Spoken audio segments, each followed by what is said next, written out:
Oh, by the way, this is my part.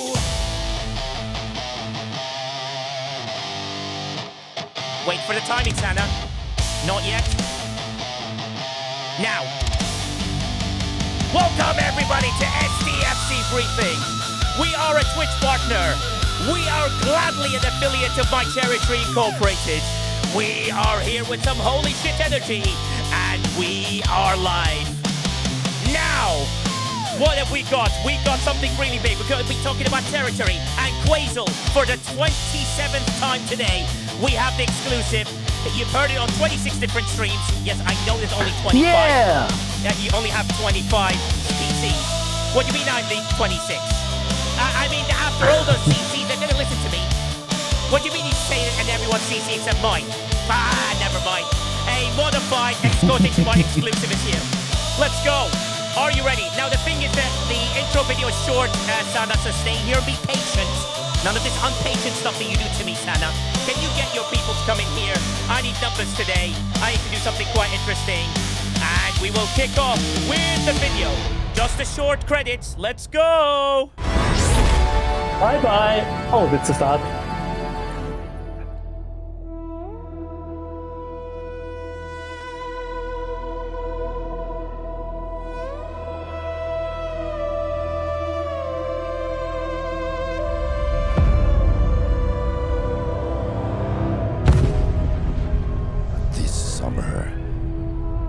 SMG is live. Oh, wait a minute. That's a different show. Oh. STFC Briefings. Stony dude with prime! Sana had a dream. And it wasn't in Swedish. In the world. Come on in, people!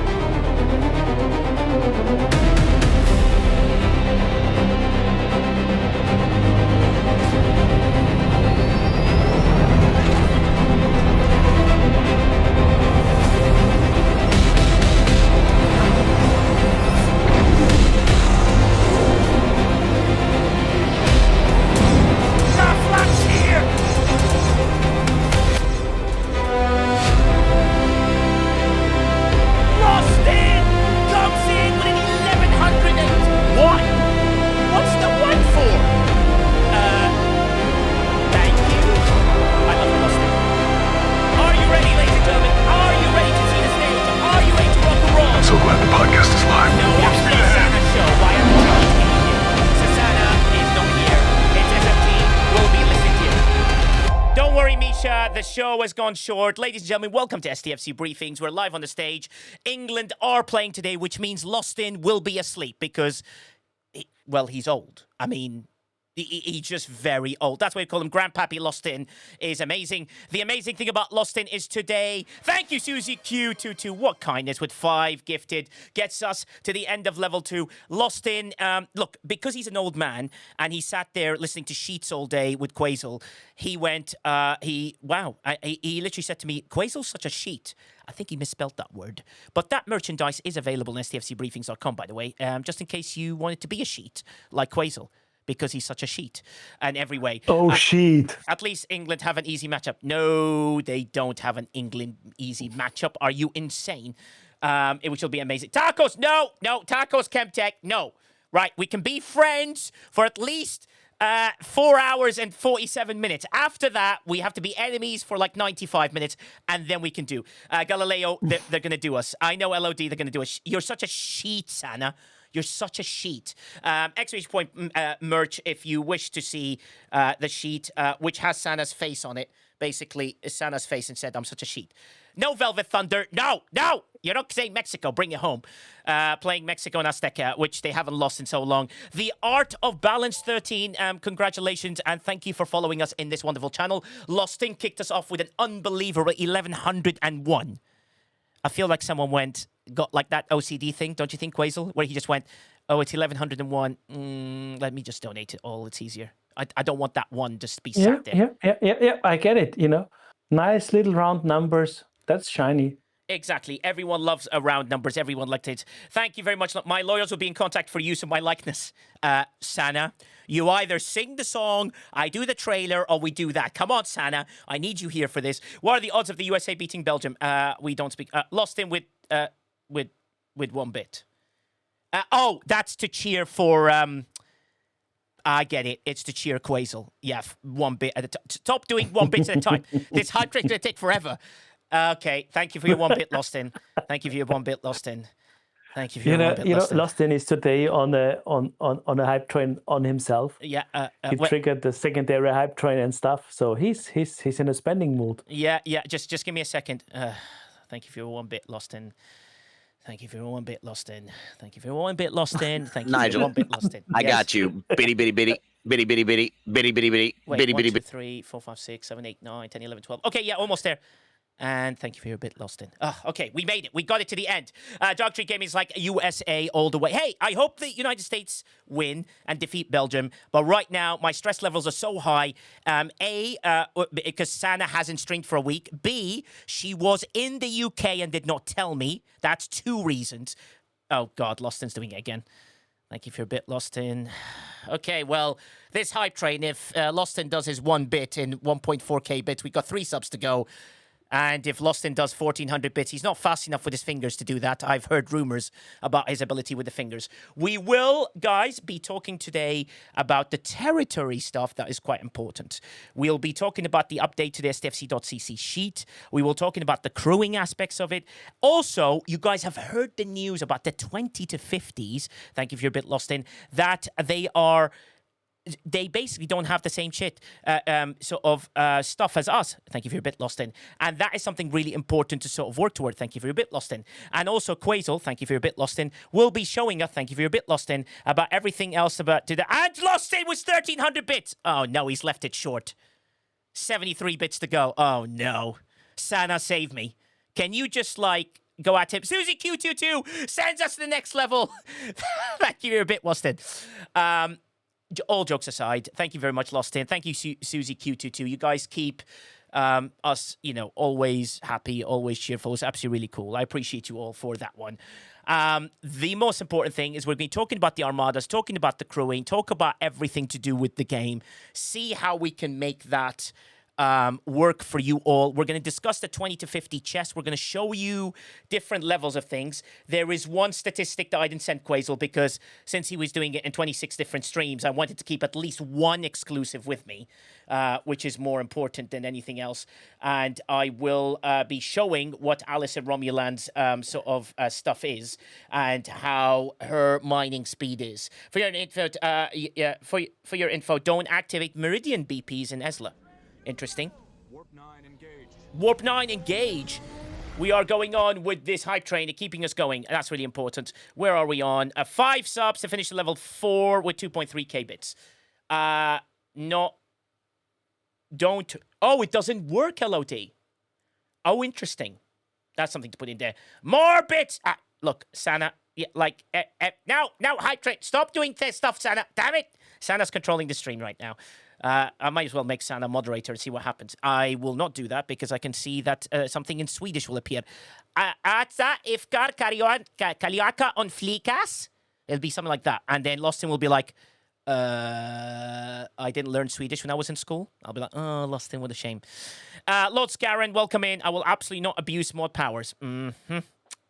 Yeah, sure. Don't test in production with 5 gifted. Lady Patu with 5 gifted. Sends us to the next levels. That's absolutely incredible. And that's really amazing. Thank you so much, everybody, for your generosity. Keeps us going and keeps it hitting there. We're 2 viewers away from hitting the 100. I actually... No, you don't speak Swedish, Lostin. There's no way... Quasel, Lostin tells me he speaks Swedish.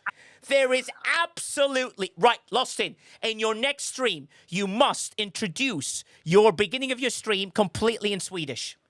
All of it, like the beginning. Just say, Alkar kiolaka, Lostin on flikas, Alkana, metele, tele, and also, we love Sana. And you have to say it like that. And that means speaks it. He can't spell can't spell it. Okay, that makes sense. Levels. Thank you very much. Level 5 hype train. 1 sub left, 270 bits.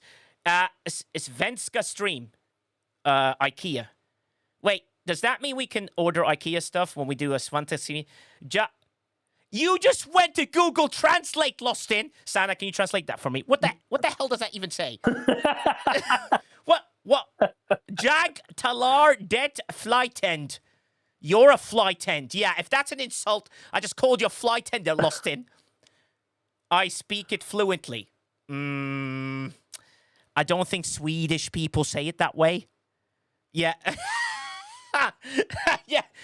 Lost in will be introducing his stream in Swedish. Sana, we need to go to his stream together. Yeah, totally fluent. He's definitely... Not definitely, just totally fluent. Lost in is fluent in every way. The thing is, Sana, we have always joked with Lost in that he does crazy things. And one of the trailers we made as this hype train is going was for the previous arc where Lost in has told us about lies. Let me show you what it is, and we'll come back, and hopefully the hype train will reach it, and we'll kick off with most important stuff in the show.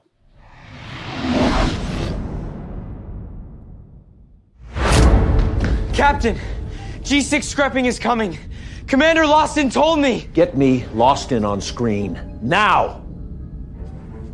Stop making bad false prophecies. We are getting the USS Athena.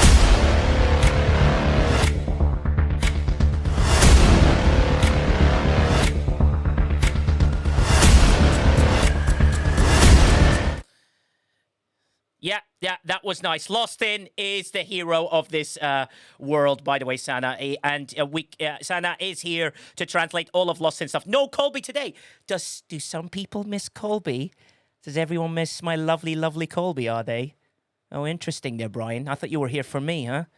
Yeah, you're here for Colby. Sana, you missed my Colby, by the way. She sings quite well.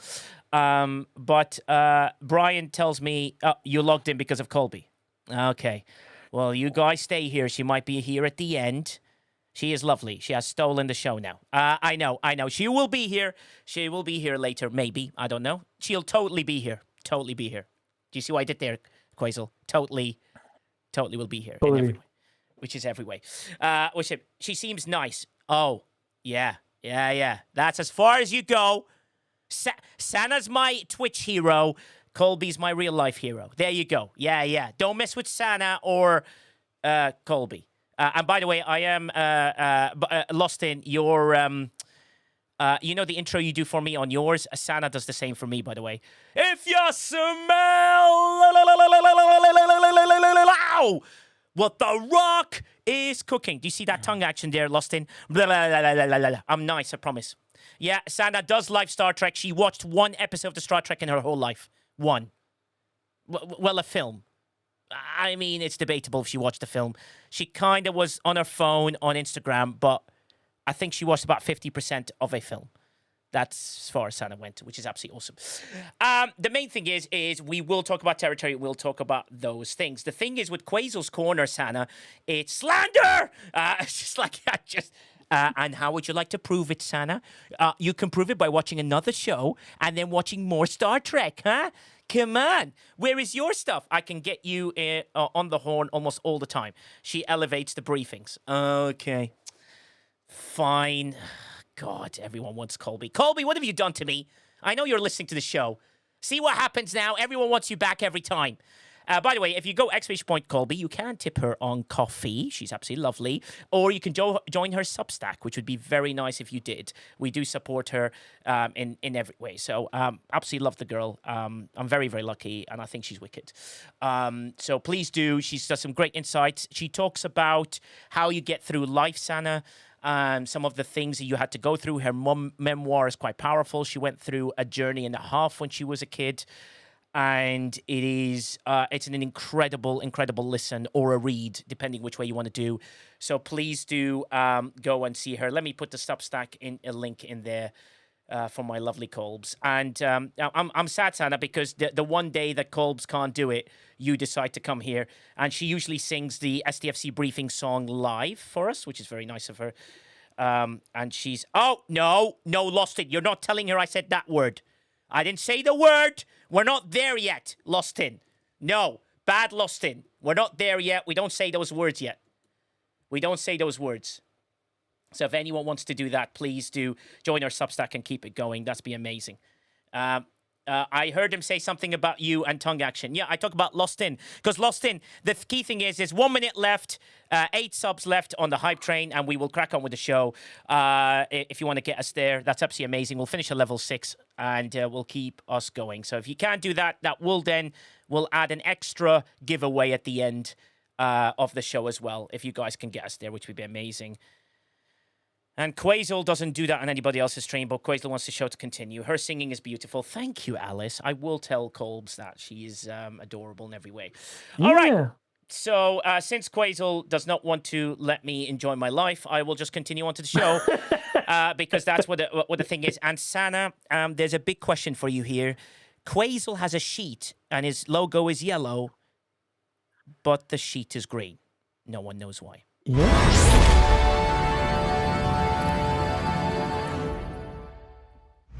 Captain, there has been an update to STFC cheat sheet. New battle tool, amazing officer updates, and so much more. On screen. But it's still green. Why? Apparently it's a design thing. Who knows? Wow, Simon says we're 10 gifted and we missed it. Thank you so much, Simon, for giving it a go. I do appreciate it for doing that. Thank you so much, Simon, for your gifted. And we're here with STFC Briefings and we are here with the sheet. So, Quazel, for the 27th time today, because, you know, I thought we were doing the exclusive, but we're miles away. So, after everybody listened to it on every other stream previously, let's not give them too much of an exclusive. In shortcut terms, thank you so much for the gifted. We are here with STFC Cheat Sheet. So the cheat sheet's been updated, right, Quazel? There's loads of great stuff you can do in there. The floor is yours, my friend. Off you go. Yeah, well, the biggest news is we can now finally officially import your data from Spock.club. Oh. So how do you do? Yeah, isn't that insane? That's amazing. So...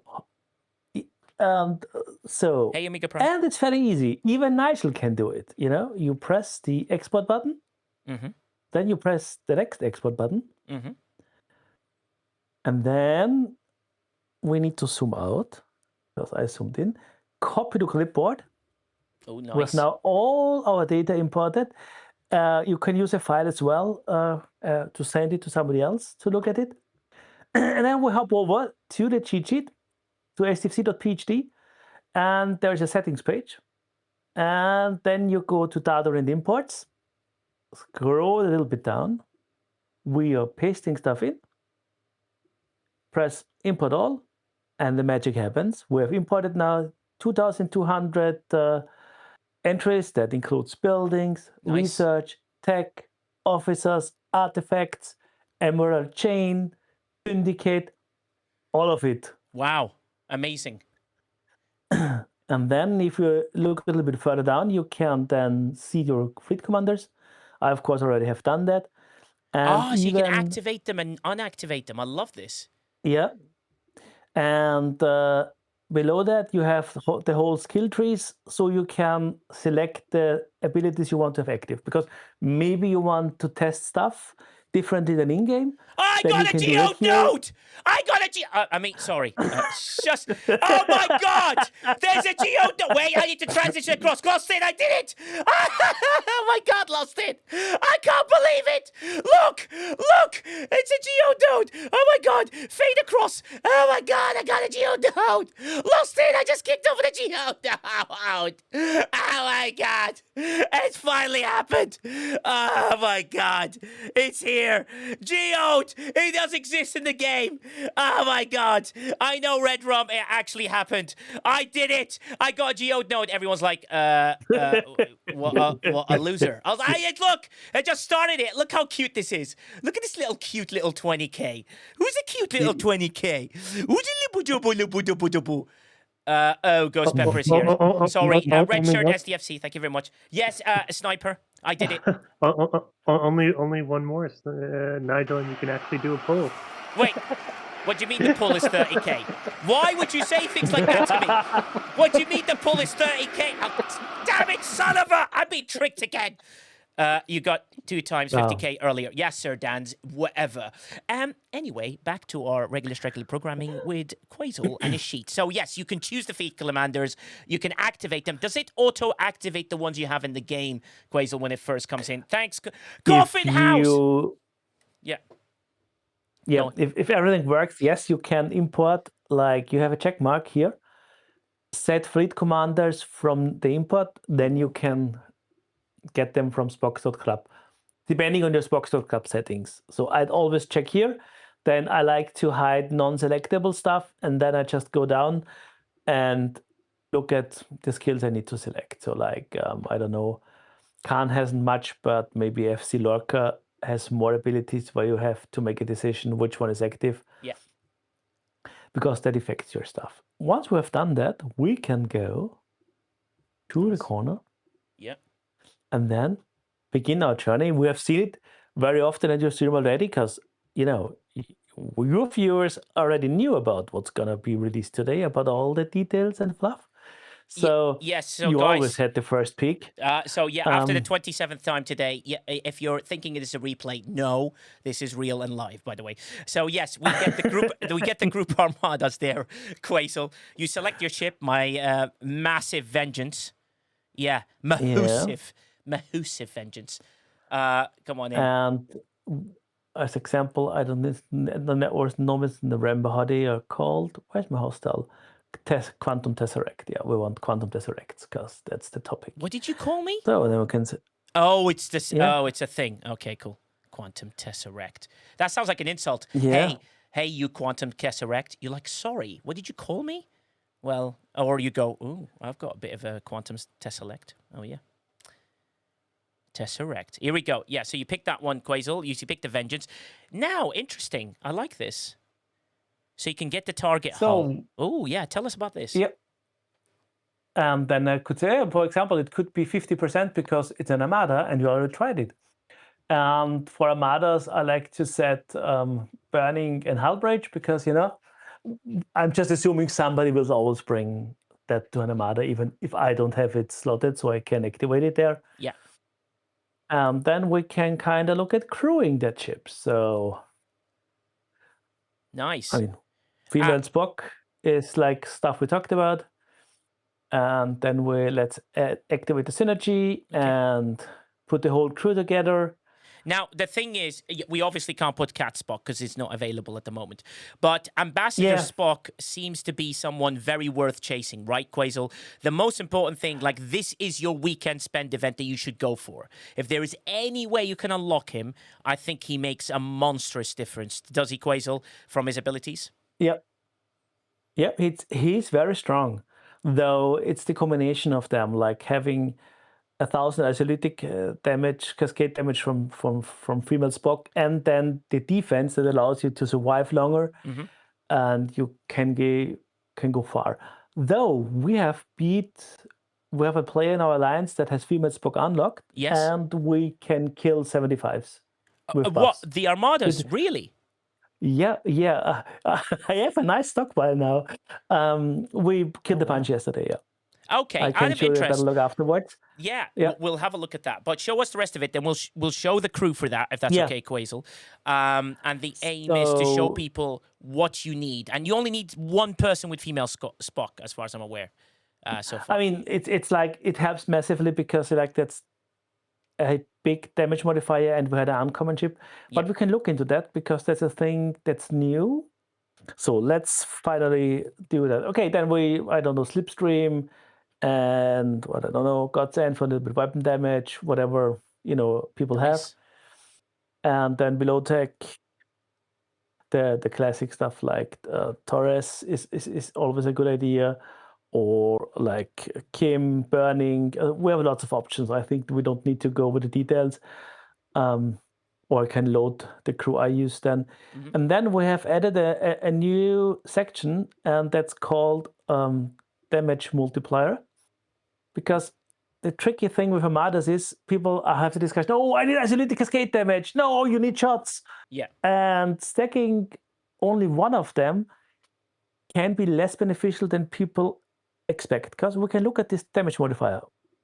Because we have 1,000, that's a rough estimate because it's a simplification, roughly 11 times the damage because we're getting 1,000 acyclic cascade. Oh, okay. Sounds awesome. Oh, that's unreal. Okay. So that's because of the cascade damage. But if I now show you, and that might blow your mind, Yeah. we have another very potent not work FCM, sorry, wrong one. FCM, we want Yeah. FCM data. Mm-hmm. And so that's our latest good crew. You know, we're getting 200% shots from. Why is he only with minus energy? Yeah, that's Okay. That's a bug. a It bug. should We be found a bug. 200. Yeah. Yeah, it seems like we found a bug. So we have the full crew here, and look at the modifier. You have almost the same damage modifier because you have the shots from data. Now, So is this tier while- 1? Are we matching tier 1 to tier 1 here, basically? Yeah, we're matching tier 1 to tier 1 because I have those officers at. Well, no, it's a little bit more because my Several Cochran is tier 3 already, but it's similar-ish because, you know, but it's a low tier. I have low, not tier 1, sorry. It's like I was lying a little bit higher tiers. But the result comes from the shots because because in the end you can multiply the shots with the isolytic damage. So plus 258% shots means I have a factor, a multiplier of 4, more or less. And I have 150 from that. And if you multiply it, you still get 2 decent damage numbers. So never forget about shots. And you can then like tweak it and say, okay, what if I exchange this officer or that officer? That's why you need always to look at all parts of the puzzle. Interesting. So you're saying that if everybody, we're in an ad, so if everybody does basically all FCM setups, could we gain enough damage from enough people to create a massive Armada hit for a 75 that would win? Or do you need ship power still, Quasel? That's the important thing. Yeah, I fear the ship powers plays a role into it. So it's the mix of it, and you need the hit points to survive, and that's where like Ambassador Spock comes in because he has 20k isolytic defense, which helps you massively taking more damage. But if you combine the shots and buffs and stuff, you might be able to. It depends. It would be interesting to test it with a full set of maxed vengeances. Okay. Or Venjai, or however you called it. Yeah. Because we always had the uncommon with us, so that's kind of. So you're saying, Quasel, if I go the SCM data route and everything's on tier 1, I obviously on the 70s that's not a problem, but I would get enough loot, I would get really big shots and absolute everything, and I potentially have a chance against 75s. It needs testing, so because we only had the uncommon with it, and the uncommon has way more hit points, so that's a bigger tank. But we can look at the logs. I think there's a possibility. I mean, we have other crews as well. You could look at, for example, people like to use Chakotay with synergy. Yeah. And what does Chakotay on synergy do? Because that's my setup. I'll be honest with you. Chakotay with synergy is the crew I prefer to go to. And, what do you think at the third one? 7 of 9. Yeah, so, and a lot of people have asked the question, throw in the Vindicator. Another question was, Kelper says, burning is not great, 1% per line, limited 20 rounds, but that's still 20% off the thing. Yeah, I'm saying I would that always, if you last... You know, the thing is... Go on. Continue. Yeah, no.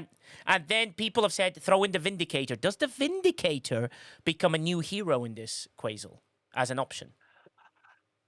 I didn't test the Vindicator, but yeah, with Taunt, you could take a lot of damage in and have additional benefits.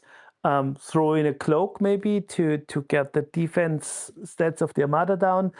So use all the toys, all the things we have, Cerritos, Mag Fortification. We have a lot of those things. Yeah, that's absolutely amazing. Kelper says replace Janeway with Tolra, which will give you something else. But I do like the Chakotay setup personally. If you do Tolra, we you can might look as well. at it.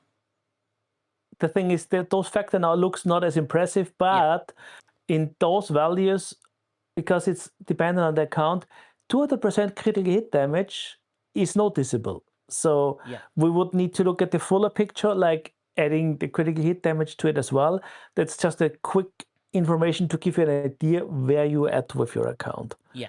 And what your crew is. Because, for example, it doesn't factor in, I think we never talked about it, but Scopely and weapon shots rounding is a little bit an odd one because they always round to the whole number. So if you have a modifier with 1.5, it rounded down to 1 because it's also rounding to even. So it's 1.5 goes down, but 2.5 goes up. So that's like minor tweaks because they did it. That's a thing in IT to have around to even.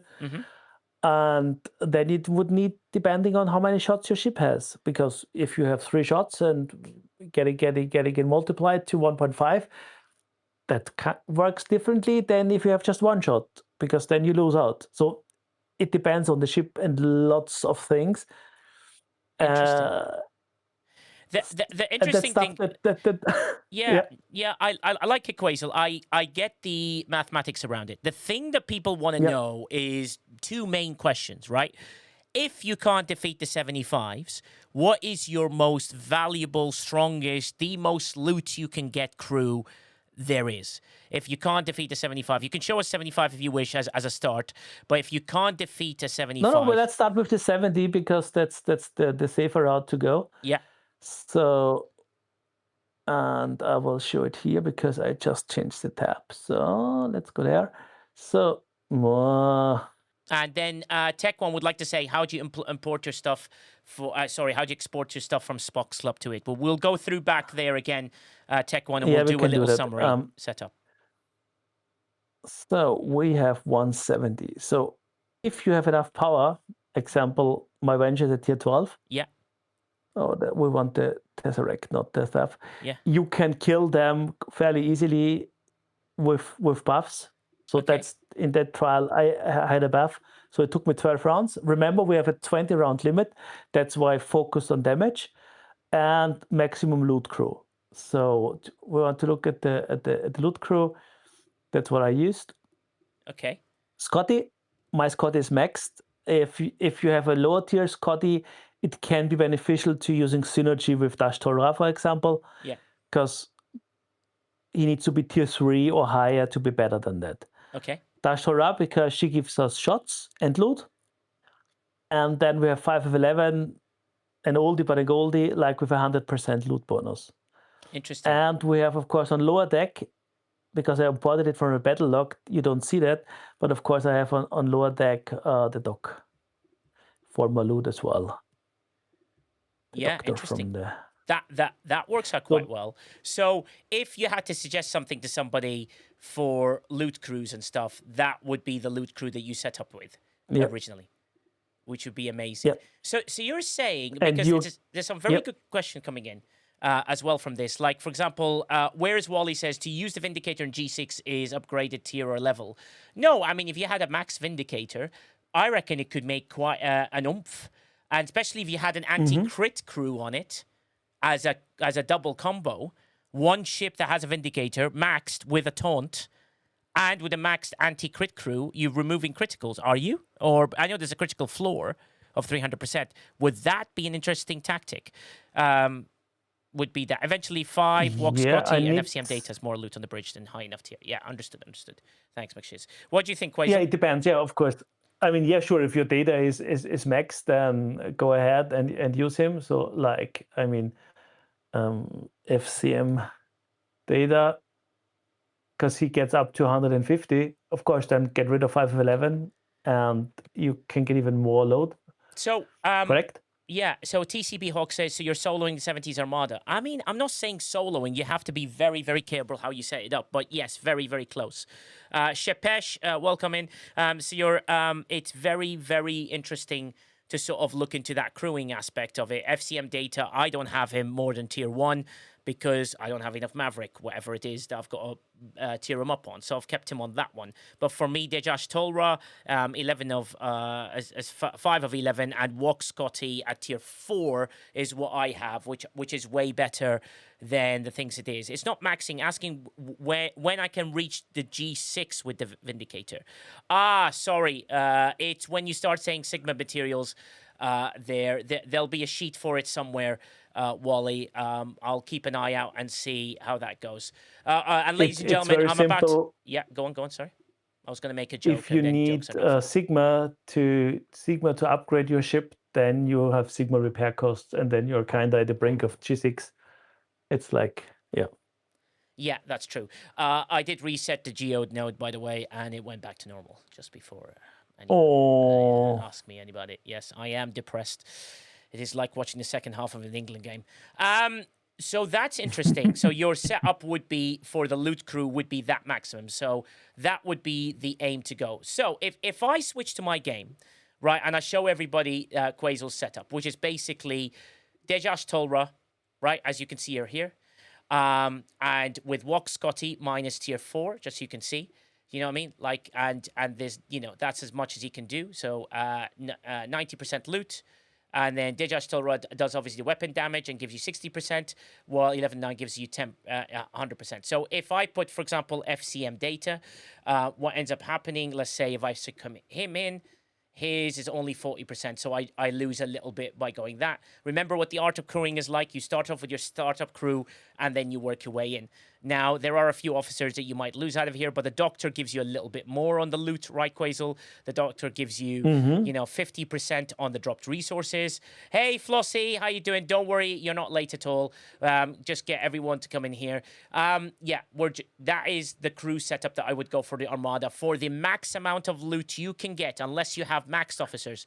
If you had everyone max, Quazel, I assume the FCM setup is the best for that, right? Yeah, so if you're going for full loot, it would be FCM data, 5 of 11, and Scotty, because that's your biggest loot officers. Always assuming you can kill the target. Yeah, exactly. So you get 150% there, which is a bonus on the 60% of Dejash Tolra, and you have the 100% that comes in from 11, and then if Walk Scotty's at tier 5, 125%. So that's your maximum loot crew if you had FCM data, even at tier, let's see, what tier would he become useful? So 40%, and then if I upgrade him now, which I can't because... Tier 3. Tier 3. So tier 3, he becomes a bit stronger. So FCM data at tier 3 becomes a lot better than Dejash Tolra. But look how quickly you can swap crews around as well. That's the key with that as well. So that's your best loot crew. So this, I can solo the 70s quite easily. If I do a loot crew, which includes E-Picard, you will lose the 70s. Just to be clear. You will lose. You'll be partial lost because you won't make it in there. Would love you to do Mastery Artifacts explanation even after watching Reduce's video, still confused. We can do that. Of course we can, Wally. And I might move into that today and show you about the Mastery of Artifacts as well. I think it'd be a good segue towards the end. But just to show people, so TCB Hawks, with this crew, I can pretty much solo it. So if you want to screenshot it, there it is, just there on screen. That's kind of the setup I've got. It gives me the best of everything. You might want to swap this, but bear in mind, I'm a tier 14 Vengeance, so I'm quite high up there, which is very, very big difference. So to show you an example, let's start one in the 70s and show you that setup, because we're not going to do the 75s today. Oh, look at that partial one. Someone tried to do one. Oh, interesting. Do I steal it? Well, it's my alliance. I mean, you can kill it. You could leave it anyway for somebody that maybe needs the leg up. Yes. That's how I would go about it. So there you go. Complexity it is. It's not an easy loop. Yeah, Mastery Artifacts. Don't worry about it, Wally. We can do something like that. It'll be amazing. So there's my Armada set up, and let's see if anyone actually turns up to it. Maflat, you're there. Can you let them know in the chat, please? If they want to join and be part of the stream, I will be. Make them all loot crews. I'm going to say all loot crew, please get loot. So so that people can enjoy them. And we'll leave that there running for 5 minutes. But that shows you that there is a way to do these, and that's how you sort of achieve that as a high level. You get the most amount of loot from the Armada, because those relics become really important. This becomes what you need to aim for. And 2,500, I think we got it, Quays, last time I tested, to about 6,000-ish. 6,000-ish when you put the loot crew in. So that bonus is huge and something really good to look forward to. And there you go. Look at little Zippy. I love Zippy. He's one of my favorite people. He's been playing the game since the beginning. He's up 65, completely free to play. But people can then do that with this one. I'd like to see you do a 75. Brian, there's no way. My alliance are not big enough to do a 75. We don't have big enough sort of players to do that. Mr. Ports and Storm, where is Bungle? I have no idea what that means. Okay, thank you very much for that one. But that crew will get you the most amount of loot in there. And we'll see who gets the chest as well. We'll ask them, and we'll see who it is. Pads has gone with loot crew. Very good. That's a nice little loot crew. Look at NOP 69, just to show people the other levels. You've got NOP 69 that's gone for Dejash Tolra, just to try and get them to 100%, with the synergy with Tolly, and 11 of 9. Fantastic. And below deck, what's he gone with? He's gone with loads of HP, bomb-year effects, all the mitigation stats, cyber overclocking, and everything like that. And Odo with 20% of increase in damage, which is fantastic news. So he's gone for that. And that is only 2 people in there. It'd be good to see what his chest number is. Took us... He gets the same chest as you. Yes. Oh, because he's the only one in there, which is absolutely yeah, amazing. So if you stated 2 of you, he gets the bonus chest and you get the main chest. But that's one of the, I think it's the first Armada where the chest is the same for the starter and the bonus chest. It is, which I think is great for that. That's really, really good to see. Yeah, absolutely. And that's really important for people to sort of figure out. And that's cool with that one. Do you know what I mean? But that shows you an up 69 as well, right? Let's see how much damage he takes as well being there. Which would be amazing. So we'll see that. I'll say to him, Pads, let me know how much loot you get from the chest of participation. Participation. Hey, I can spell. That's amazing. There you go. And that keeps him intrigued. This will be a very good test, actually, to see what people get out of that and whether damage or power makes that much of a difference. Remember, he is not at a max cube. He's only at 18 billion, while I'm at a monstrous and huge. So he won't get as much relics as you do, because the loot is distributed based on power. Okay. And then loot crew is applied. So you will get the major share out of it. Or now you have a contender, so you will not get everything. No, but this is interesting. Look at Sumo's setup. He's gone for damage, Janeway, because he likes the Isolidic, and he's gone for a bit of loot at 100%. He is gone... Dash Torah is just better. It's sad, but it is like that, because you're getting the 100% weapon stacking twice, and Chakotay only gives you flat 100%. And if you're using Dash Torah and Quen, you're doing just more damage than Chakotay crew. And 7 of 9 is here. Oh, I love 7. He's such a great player. He's going to come in and we're going to see this. And you can see these crews. Now, 7 of 9 and Setech. Now, look at this. An Op 65 has come in. Right? Look at that setup. Full loot crew would loot everything. This guy is a world-class player, by the way. Absolutely brilliant. Absolutely love him. I think he's absolutely terrific at what he does. Full loot crew with synergy down there. He didn't put the dock underneath, but that's the way that Setech has won for it, and that is really important to see. So why am I showing you everyone's bit? Because I want you all to see that even at the lower levels, everyone is going loot crew, and they're trying to gain different things. There is a little trick that I've seen before where if you only star 2, those 2 can sometimes get the chest of the way it's been set up. So that's a clever way of sort of looking at it as well. But we'll see who gets it. Can run 3. Please do. And then we can test doing those things. And this is the chance for us to test a few of these things in there. So 3, 2, 1. Yeah, exactly. That's important to figure out. So you see now, we'll hopefully defeat it. Otherwise, it'll be embarrassing. There it is. Hardly any damage. What did we get? Quantum Terrasec. There you go. Absolute damage. Look how much damage. Pads took the most amount of damage. Even the lower level player didn't. which means you'd think what it is. Massive loot crew, 6,574 from 2,500. That's a huge loot boost, right? Which I think is fantastic. So let's claim that because I think it'd be useful. And we'll see if anybody else lets us know about these. And Satech is running another one. So I'll go and say that I'll run. And this is how we do it in Q's Alliance. You must name the person in the Armada. He's gone for the cheaper one, but he is the lowest level player, so he deserves that one. Quasel, and we'll see whether we get the participation check. So it's 6,574 for one of them, which is awesome. I don't know, get one. Zippy's coming in for backup. Let's ask who got the chest and how much loot. This will be interesting because I would have thought I would get the spare chest. And then we can show people with the spare chest what you get, right? And that's really important to see. So you got someone to do that. Remember as well, remember the old Armada? It's not a bug, but that crew is the crew that affects and goes down.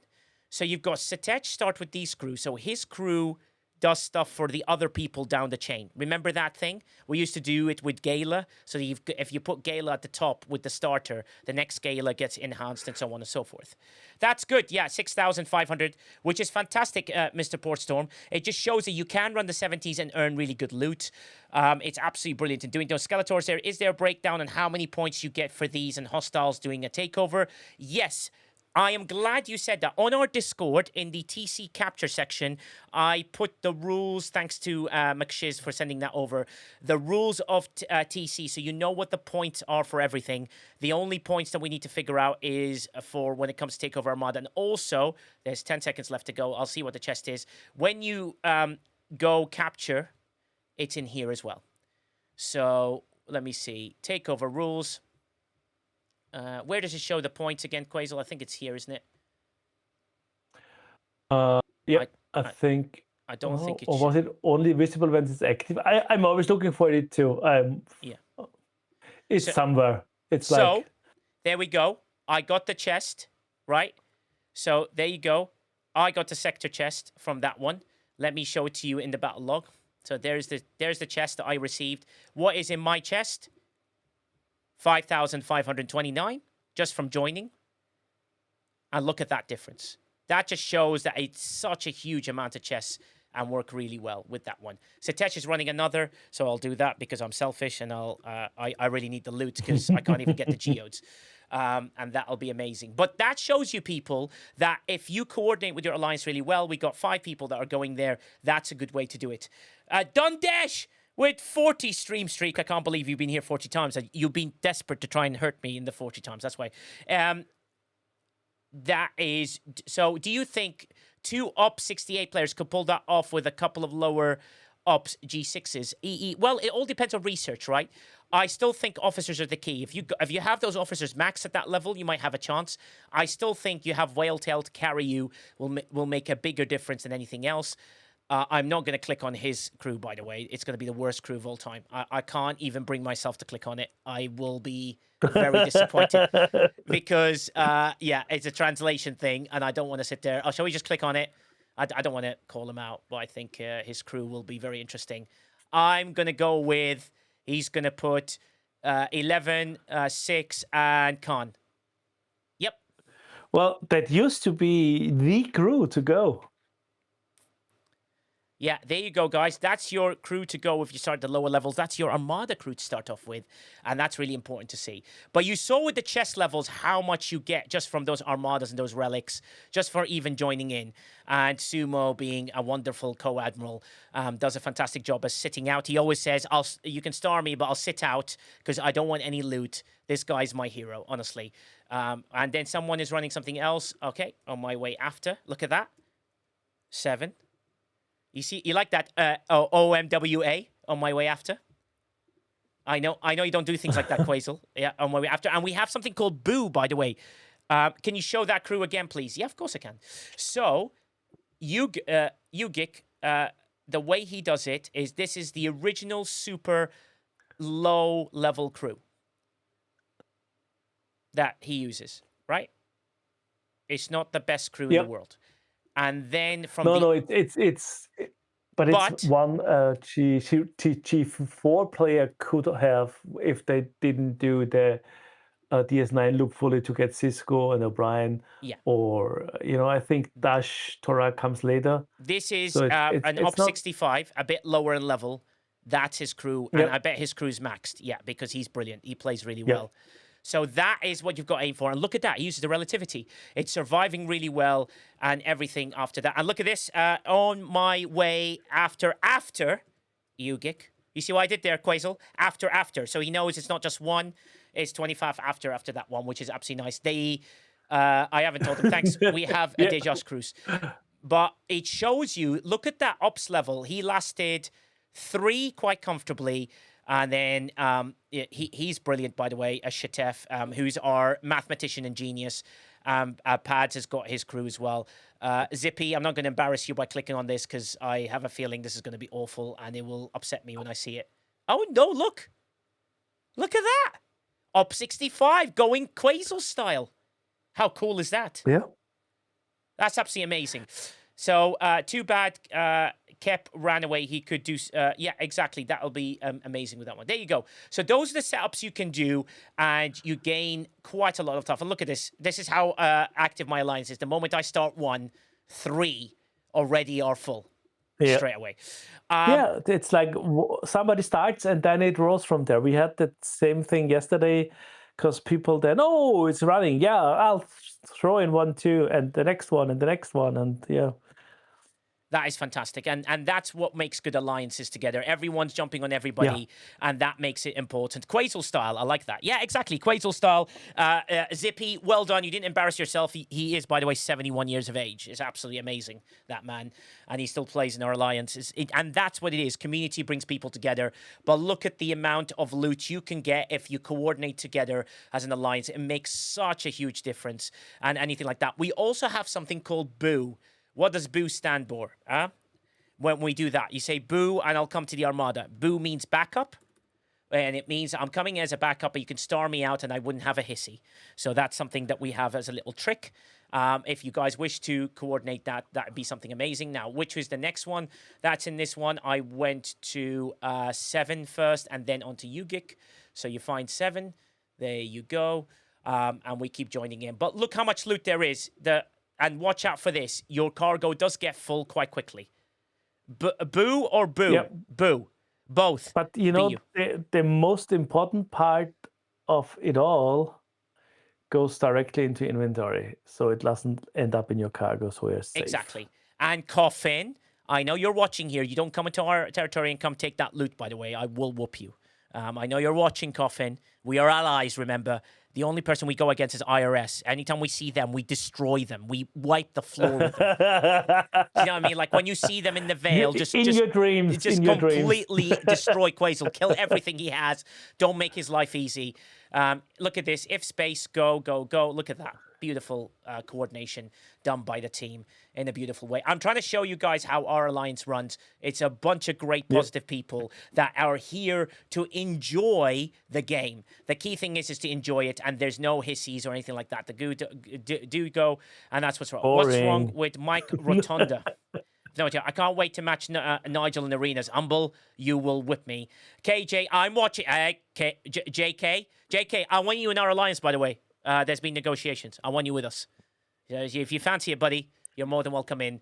And then you can be live on stream and be able to show that. We go to Ugik next. But just to show you, I got yet another chest. So let's see if it's the same number again. We got 5,500. Look at that. Look at that. 7,000 on adjoining inch. 7,473. There were more lower power players, like because loot is distributed based on power. Yeah. And the second vengeance with 250 something isn't there. No. So that's why you getting the bigger share now. And what does that mean, people? It means you can ride your whales and your whales also gain an advantage from it. Do you see what I mean? Yeah. So don't be scared on asking for help. So Alice from Yoland, you're an Ops 29. You want to run some of these things. Get your biggest whale on it because that makes a huge difference. You gain more loot and everything works out in a much better way and does it well. I must be getting close to being maximum loot. Look at this, 10 seconds. The guy goes really quick. And oh my God, there's another one. Jesus Christ. It's just, they're running them pads.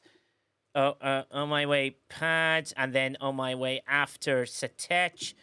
There you go. And that's how we run it in there. Hopefully, this guys give you an idea.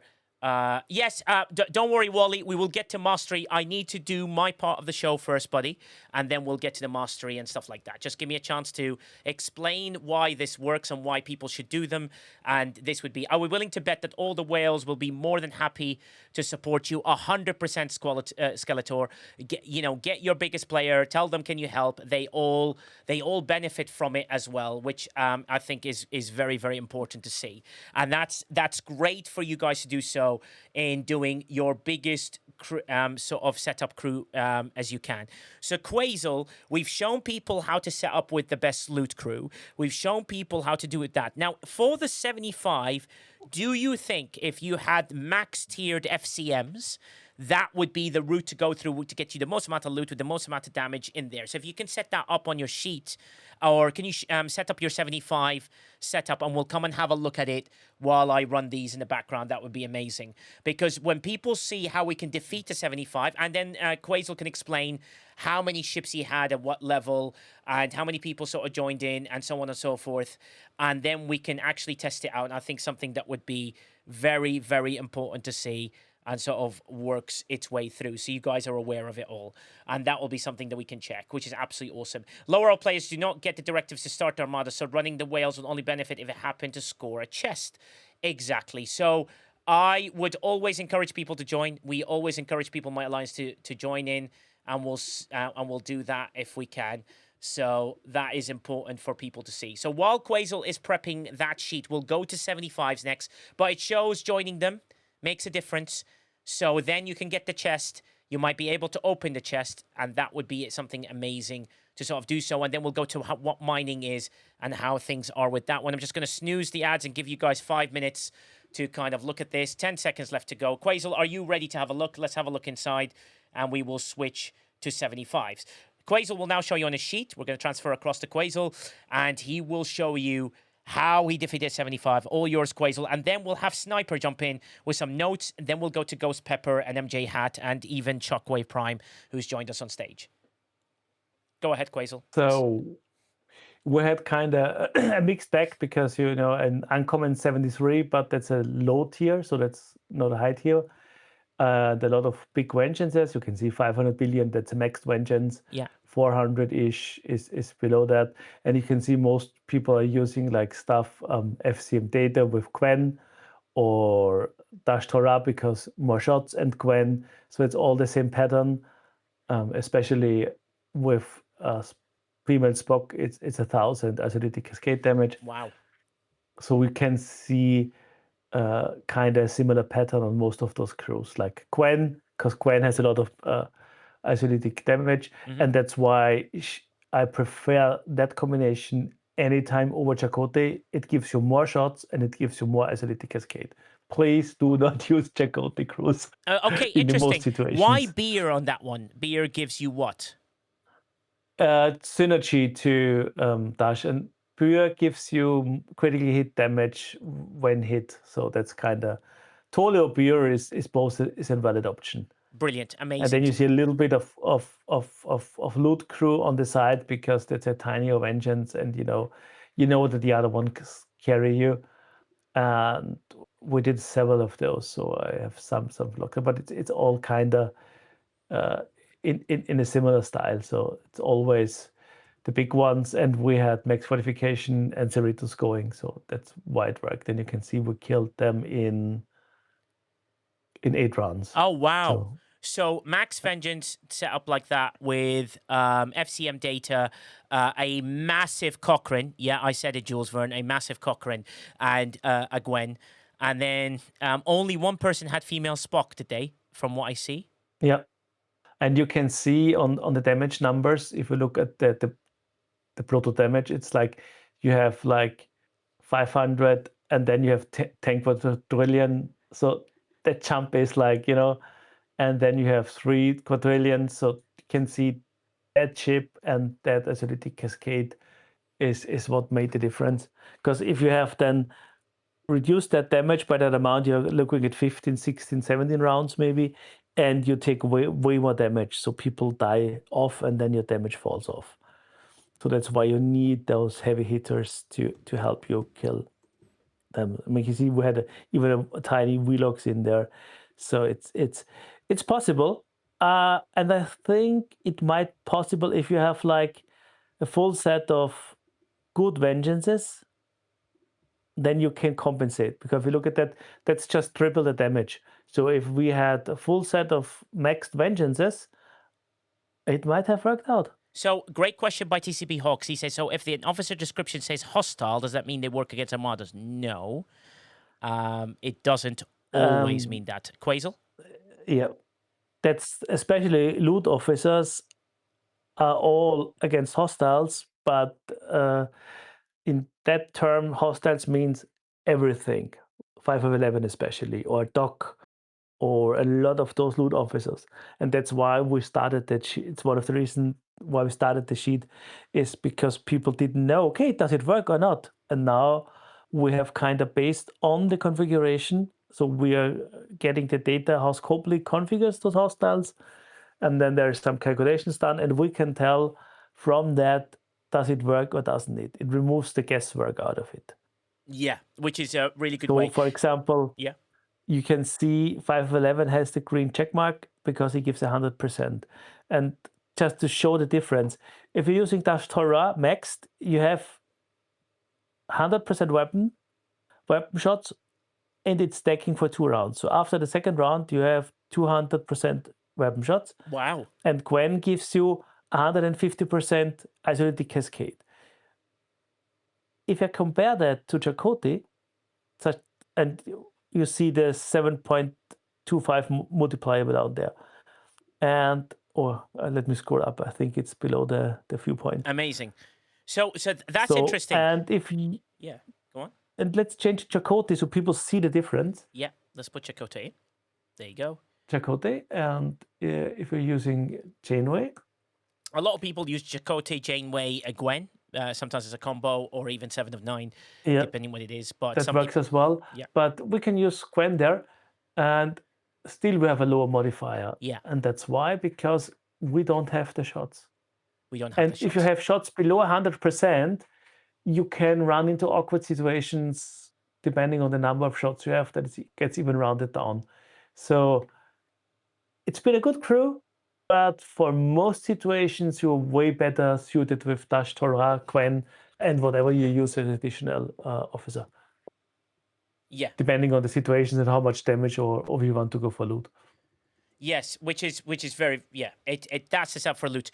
Out of interest, Sniper, have you managed to do a 75 and then we'll go Shockwave Prime as well. Have you guys managed to do a 75? Sniper? Should do a 75. You're really quiet. Oh, can you hear me now? Yeah, we can hear you now. Yeah, go for it. Yeah, we did manage to do a 75. We did, I think we did like 2 of them, and then, we pretty much put it to the side because just the, what it takes to coordinate it, we got to have our bigs all there at the same time and do buffs and everything, where we can, as you saw, just do like 70s all day with just one big there. So it can be done.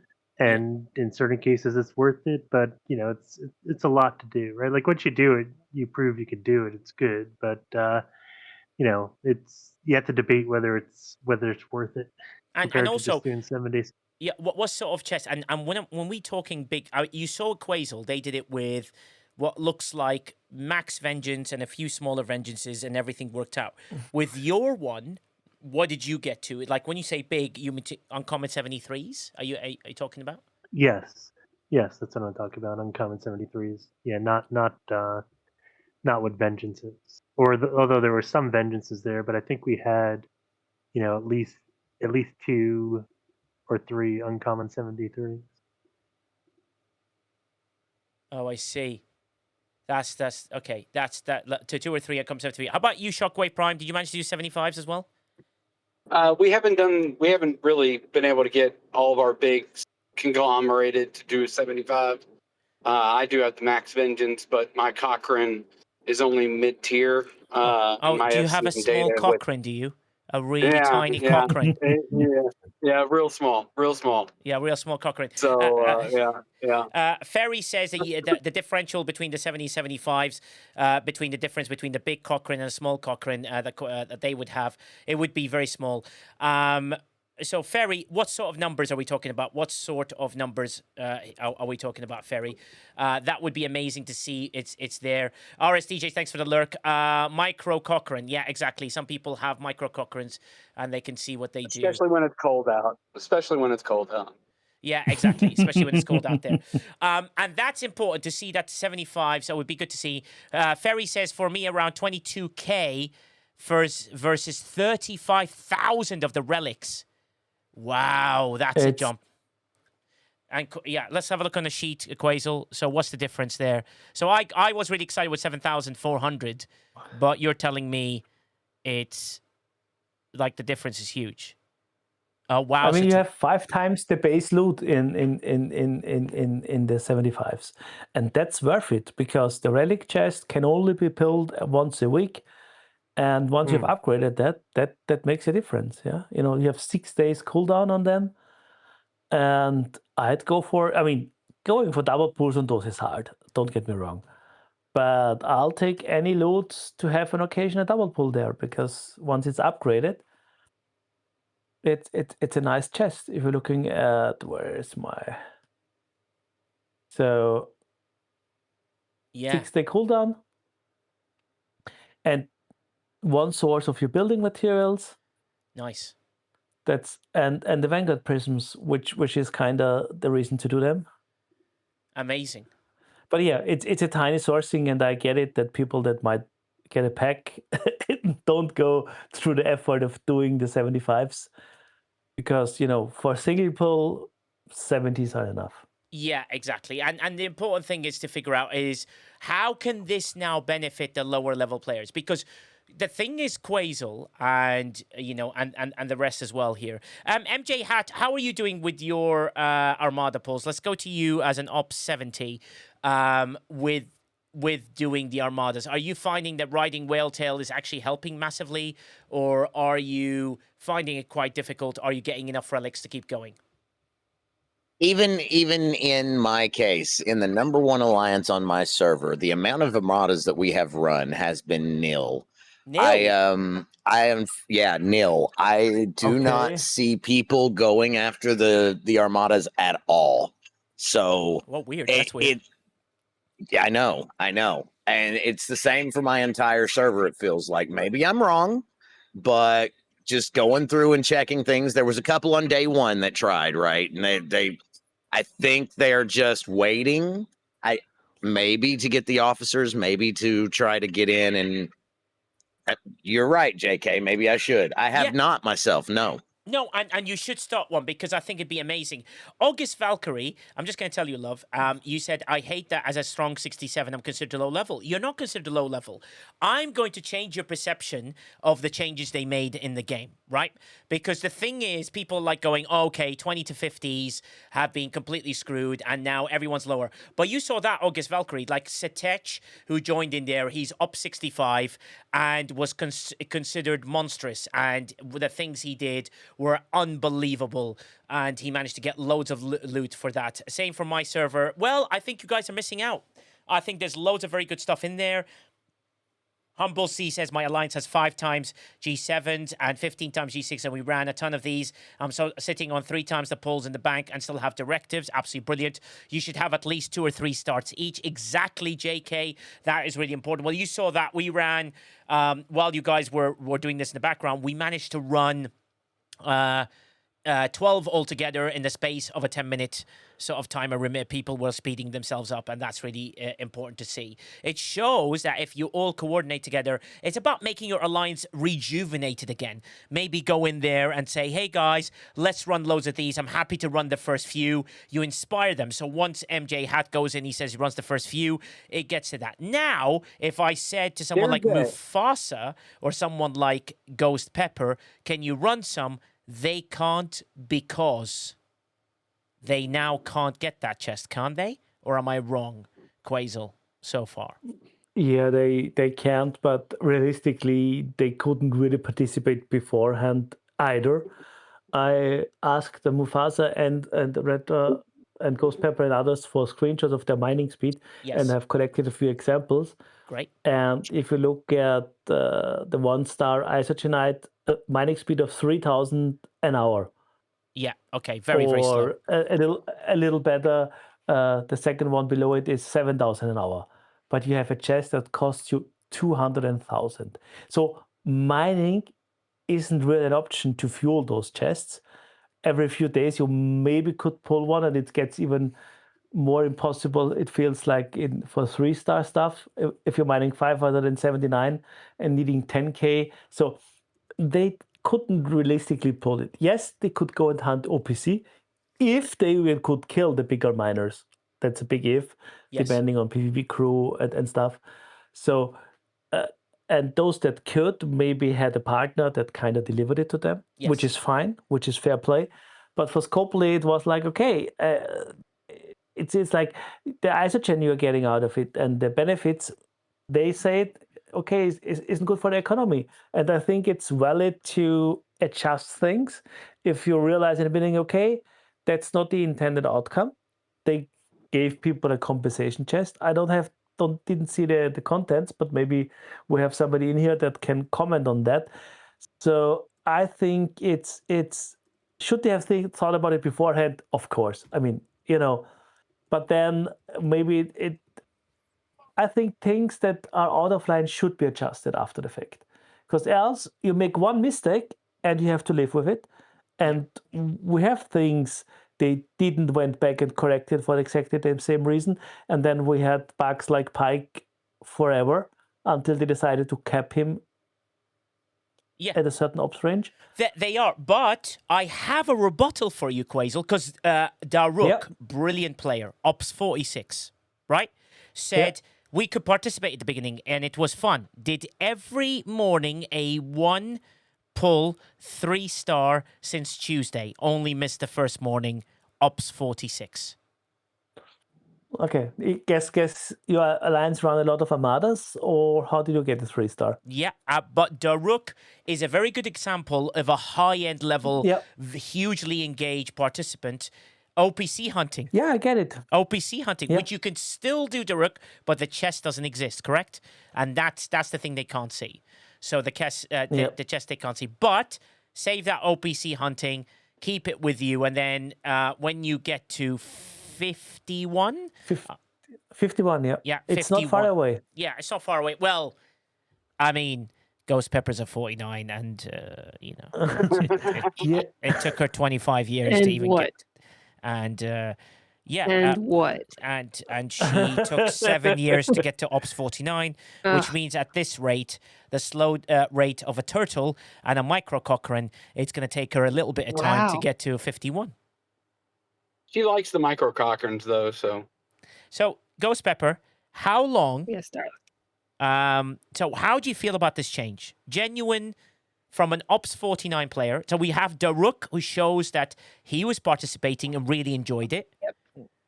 Mm-hmm. Now, I was as well. And when the change first happened, I was in conversation with people, and I found out evidently I look at this a little bit differently than other players in my level, because the reason I got upset with it is I was mining enough to get my pulls so that I could get parts for the territory, right? Because you get those new alloys to get the new progenitor relays and stuff. That's all I was doing. It wasn't much, but it was my contribution that I could help. Yes. And I wasn't focusing in on the loop more than that, because there's really nothing else I could do at this point.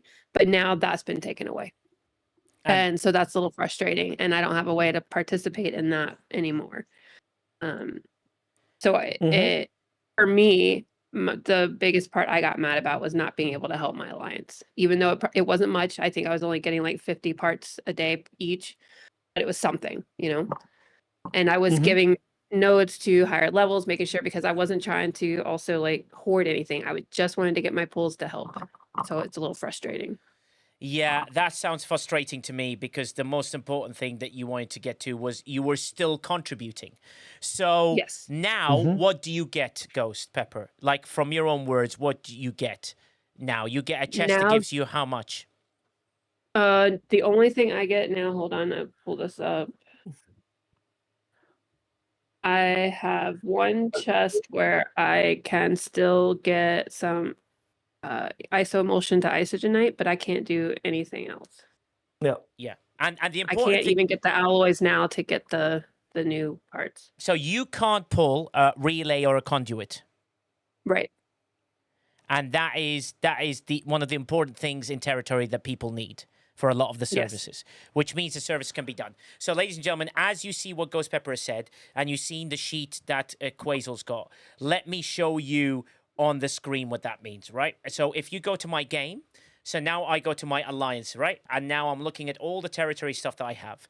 The thing that Ghost Pepper is talking about, which is really important. So if I wanted to run, let me see. So we got Corva today, and I wanted to run this. Look what happens. This is what the ops 20 to 50 can't help with at all. Is that right, Ghost Pepper? The relays. You Correct. can't get any of those. So that means if your alliance is half of them are 20 to 50, you've lost out on this. This is what they can help you with, but the problem is what they seem to have deemed they're getting too much economy-wise of this, okay? Which is fair enough. That's what they're saying. However, the rest of it is easy. This is where your problems lie, relays and conduits. So if you wanted to run something with conduits or relays, you can't, which means when you go to an ops 20 to 50, when you click on the refinery, let me show you where it is. In the territory, you go to the very end. Remember, your store is the very, very end. You can't pull these two. And these two are the most important things right now for everyone to catch up on. So if your alliance has got way too many 20 to 50s, then you're stuck in a very weird world where you need to catch up and get as many people to 51 plus. It makes the mechanic for territory technically 51 plus, but it doesn't mean that you don't need to sort of refine. As we saw, you refined really slow, but you have engaged players like Daruk, you have engaged players like Ghost Pepper, you have engaged players like Mufasa, who seem to have coped even with the slow mining to be able to pull it or OPC hunt it or do what they can. So that disappears from there, right? So I understand the frustration. Mufasa said he didn't do it, and he told his alliance to not do it because it's not worth it in G4 to putting in the effort. Yeah, OPC hunting, yes, but the rest is like mining takes way too long. Yeah. So yeah, I get it. Armadas and OPC hunting, but then if alliance is so small and you have so much low level players, will they even get territory? I mean, not talking about new servers, talking about older servers where the competition maybe is higher. So I get it, and my preferred solution would have been make that chest like ops progression wise, like have a G3 and a G4 version. Maybe they're thinking about it. I don't know, because the first step was kind of from their view, and I get it, to secure the economy, what they were expecting people in G3 and G4 to get from the ISO emulsion and the other stuff. Yes. So maybe they will react, put in tickets, talk about it. I mean, once the feedback form goes live, tell them, okay, you could help your alliance, and that's now missing for you, and maybe we can get a change. Yeah, we can get that change. Also, just to show you, an Ops 29, Alice Romulans, right, has come to me. Her 1-star isogenite, she mines at 707 an hour. So that's very, very small. Her geode, she sent me the geode and I thought it was another trick, at 21 an hour, so that's even slower. And then the other thing that at 2-star, 257, so that's very, very slow. And at 3-star, she mines it at 64 an hour. So 29s, I can see it's at that level. I know, Alice, but you'll get there. The key thing is you'll get there. And Kelper brings up a good point. He goes, well, Mufasa's alliance is not small. They are massive Cochranes, and they have 100 out of 100 members. And that shows that there are an alliance of people that can't contribute or get the services they run. Now, the question I have for you is this, right? Loads of people are asking about different things and whether this is a big change that actually affects what you get from the alliance. I ask you this question. From the stuff that you would you would initiate in services in territory, so if I show you on my game what you'd initiate in services in territory, what are the things right now you'd initiate, or would you save up? When you click on territory, yes, I'd love to give my alliance an FKR combat enhancer, right? Which would be amazing. And look at it. You can still get the old stuff on all this. Do you see what I mean? So you can get all the old stuff on all this, and this benefits all your players in the alliance. I'm going to show you the good. Sarcophagus, which is only what Shockwave Prime initiates in his alliance, and then I scream at him. Right. Yeah, No, because I think when you go over this, I think it's important for people to understand that, and we kind of touched on this the other day a little bit, and a lot of people kind of liked the suggestions that we gave. And I had given the suggestion that perhaps, since we're just now beginning to save up for this materials, all the different grades and refining everything, it's probably best to save for some bigger services later to be more situational. But the important thing is probably going ahead and turning on stuff that everybody can use. Yes. Your efficiencies, your hull enhancers, your prisms, and things of the sort that everybody can use, versus, oh, hey, I have 3 level 70s in my alliance that could use an extra 6 vengeance blueprints a week, So yes, exactly. It's one of those situations you have to pick and choose, and it's better to pick and choose right now, especially things that more and more people can use versus the few. Exactly. And the important thing is, don't initiate any of the ship parts or anything like that, because they can't use it, those who need it.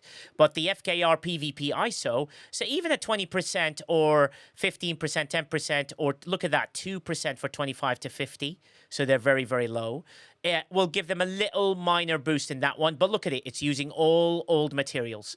The thing I wanted to point out to people, you're not losing out as much as you think. Those two are the ones I'd love to run for my lower levels.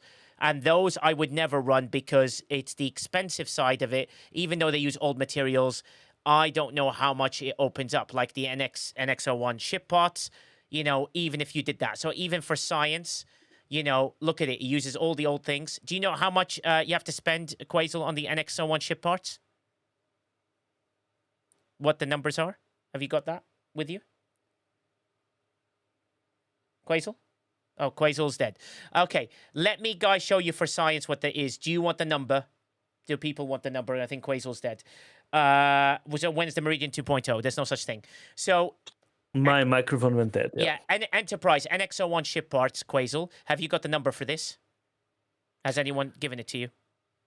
The NX, no, the NX I don't have. Voyager, I can tell you, it's 25 for the single pull. And what do you use materials-wise to pull?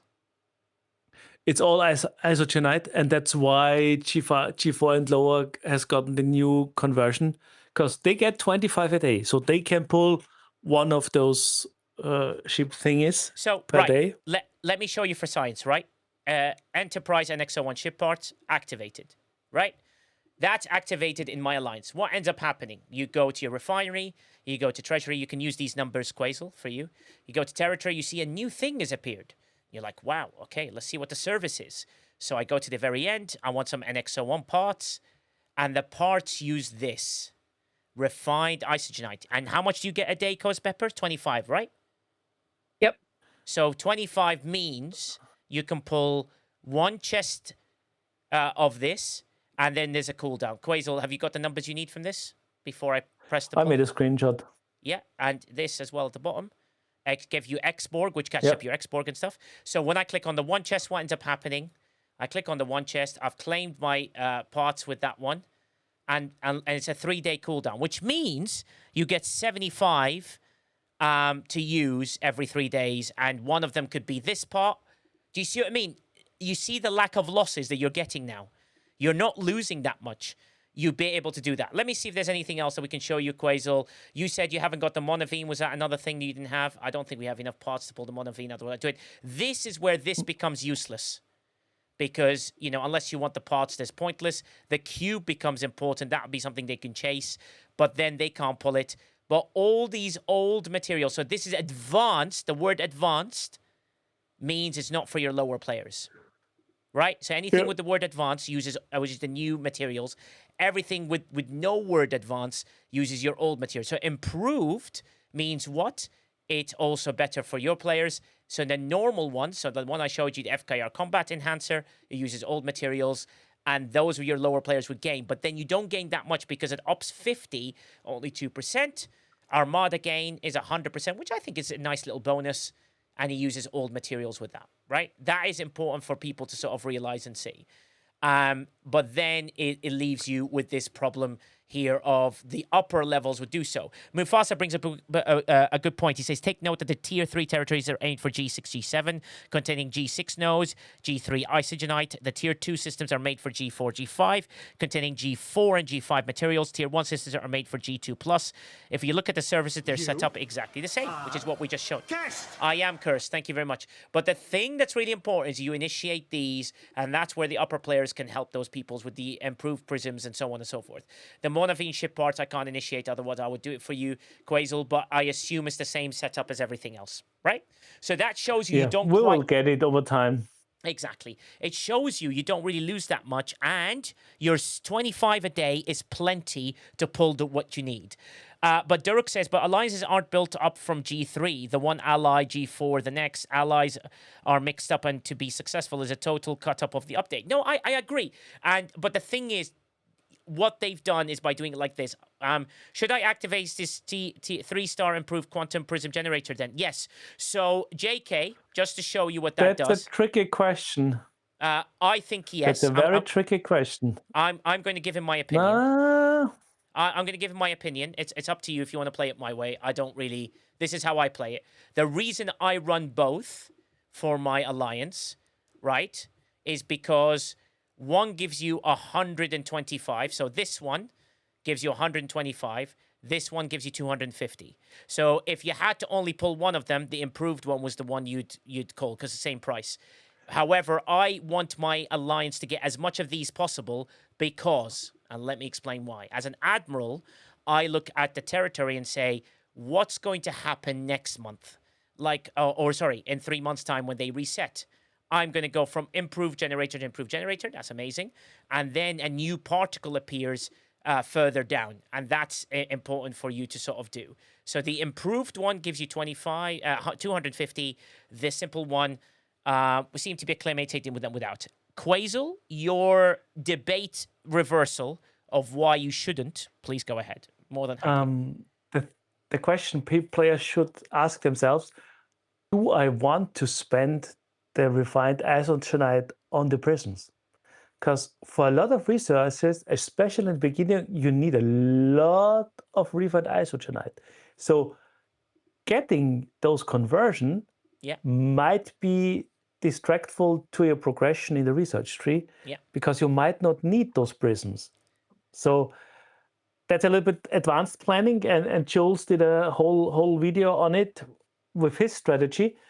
But I'd be very careful pulling all those prisms, because if your income, especially in the beginning, is only 300-400 refined isogenite, and you're spending 10% or more of that on getting the prisms, that might hurt you. Yeah, agreed. So Jules is always right, but it shows you in the research here. No, I agree. The way I play it is slightly different, but I'm just giving you different opinions, right? So on this one, I tell my team that you should focus on these, get yourself into the blues, make your decision of which way to go, which we went through last week, which is very important.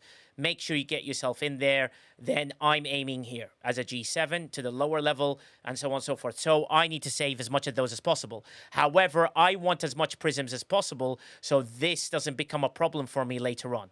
That's why I do it. Right? Just so you could see the difference. However, look how much I've got a little bit of that left, which I will need. So it's about a balancing act of figuring out what research is worthwhile and what's good. Yes, Shockwave. I was going to say, and that's a reason too. Then what Quasel just said is a reason too, where I said earlier that it's better to focus on things that the entire alliance can turn on and can benefit from. Yeah. Because everything else does require that isogenite, and that isogenite is better used right now on research to increase your mining speeds and to increase benefits and territory. So Yeah. probably best to leave those things like the hull enhancers, the siege enhancers, and apex barrier enhancers. Probably best to leave all those turned on, or to focus on turning those on, not turning them all on, but certainly the ones that your alliance can use, versus the ones where someone has to invest more isogenite. So it's probably the best way to go at it for now. Yeah, Quasel showing you a sheet on the screen which shows the research breakdown accumulated by costs.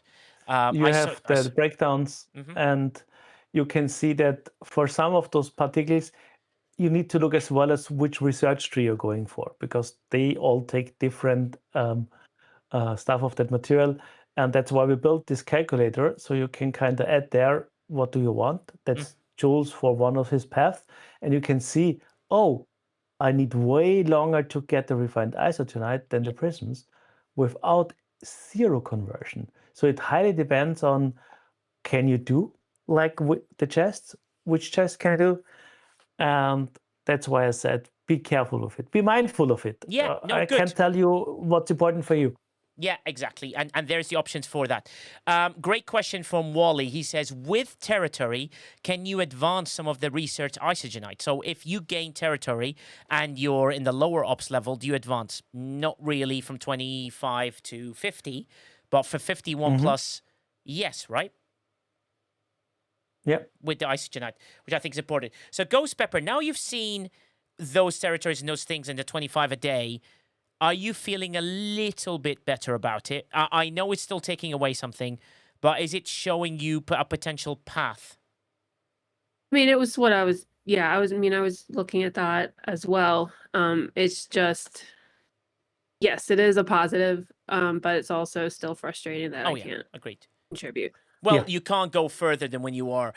Sorry, Wally says, without territory, can you advance the research? I think so. When you're... Wally, what ops level are you, out of interest? So we can give you... Only couple researchers, 3, I think, are for the G5 players, Megan says. Potentially. But Wally, can you let me know what ops level you are? Then we can give you better advice. You're up 66. I would say if you're up 66, you need to get territory. Quasel, thoughts? Yeah, try to get an alliance that has territory. I mean, if not, you're kind of stuck with OPC hunting and doing Armadas. Yeah. And those won't pay well without partners in crime in your alliance. Yeah. The 1-star stuff you can do, and I'd work on that, because you can mine 1-star out of territory. Yeah. And then try... The problem is, you're kind of stuck on the building. Yes. And that's a bottleneck we have risen already, and I hope they're gonna fix it, because to progress the building, to go back to the calculator, because that's visible, the most visible one is we added the building parts to it here. Oh, nice. And you can see building parts come from the quantum refinery. That's the quantum cores. And the other parts come from the geode refinery. That's the luminous cores. And you can see you need both. Yeah. And you can get the quantum stuff outside of territory. Just go and hunt the hostiles. Nice. But you can't get geodes anywhere. And even OPC hunting of geodes will be very, very hard, if even impossible. Because, those nodes are 10, 20, 100K. So people must be very stupid to go OPC. And yes, there are dirty tricks to get people OPC. That might be a trick if you find them, but then those mines are mined in 10 to 20 minutes. So catching somebody with a lot of geodes is almost impossible. Yeah. And then you are left with progressing your building on Armadas stuff. And Armadas, you can't start without either from the battle pass, the territory pass, or from the 3-star refinery. And that's like kind of catch-22. So be very mindful. You need those geodes to progress, and that should be a part of your territory planning. You need those mines, at least one type, else your whole alliance can't progress the building properly. That's amazing. The payout from the Armada is low in comparison, and it scales less. So be mindful of that. Yeah, it's great for the problem is it's great for territory. So I actually forgot the question. I was really excited about that. I came up with something, but the important thing is do the research, increase the pull. That's really important. Yes, Sniper, go ahead. Yeah, I was just gonna, comment on the whole geo thing, right? Yes. Because it is kind of pretty difficult. Because I mean, one of the challenges or things you got to be careful of is, if you aren't able to find a geode or get enough geode stuff in your territory because of the random spawning and whatnot, you may end up having to mine a bunch of extra stuff that you have no need for. Like if you're regularly hunting hostiles, regularly doing armadas, you probably have enough to do your 1-star, 2-star, 3-star pulls, no problem whatsoever. But so what happens is you have to then mine these nodes or get super lucky for a bunch of stuff you don't need to hope that a geode spawns. Yeah. And as you saw, hope it spawns more than once. Oh, so God. You can even do a daily pull. So I'm hoping that they do something about this because honestly, like the design should ideally be that you can choose what you want to do. You can choose if you want to fight hostiles, or you could choose if you want to do mining, depending on your playstyle. Which, as far as I understood it, that was supposed to be the intent, right? Is like, hey, we have these different options now. You don't have to mine. You can kill hostiles, but with the way it is currently designed, that's not really the case. You have to do both, right? Because otherwise, and if you do a pull in one, or if you do a double pull in one, and then do a single pull in the other, the problem is like the building needs the exact same amount of materials. So doing a double pull in one does nothing for you because you then just have double the amount of one part and not the other part, and so you can't upgrade the building with that. So it creates a very, let's call it, interesting strategy to have to, be like, all right, I have to kind of keep this almost even. Otherwise, I just have a bunch of extra parts for one, and I can't really do anything with those. So I'm hoping that either they come up with a, quote unquote fix for that, right? In other words, something that allows you to just do the hostiles or just do the mining, or that they create a converter that allows you to kind of convert the one to the other. So if I have an excess of the rare stuff from the hostiles and a shortfall of the rare stuff from the mining, that I could just convert from one to the other to keep them kind of even, right? Which would also kind of solve the problem of needing to mine or not. I mean, I know that's more of like a feature request or future thing, but I think for now, just people have to keep that in mind, that those two things work hand in hand. So even if you get advanced in one, doesn't really help you with the building unless you're able to keep up with the second one. Yeah, absolutely agree. One of the important things, and Indrik brings up a good point. He says, it by no means people should ops up faster because, that's not something that a lot of people agree with.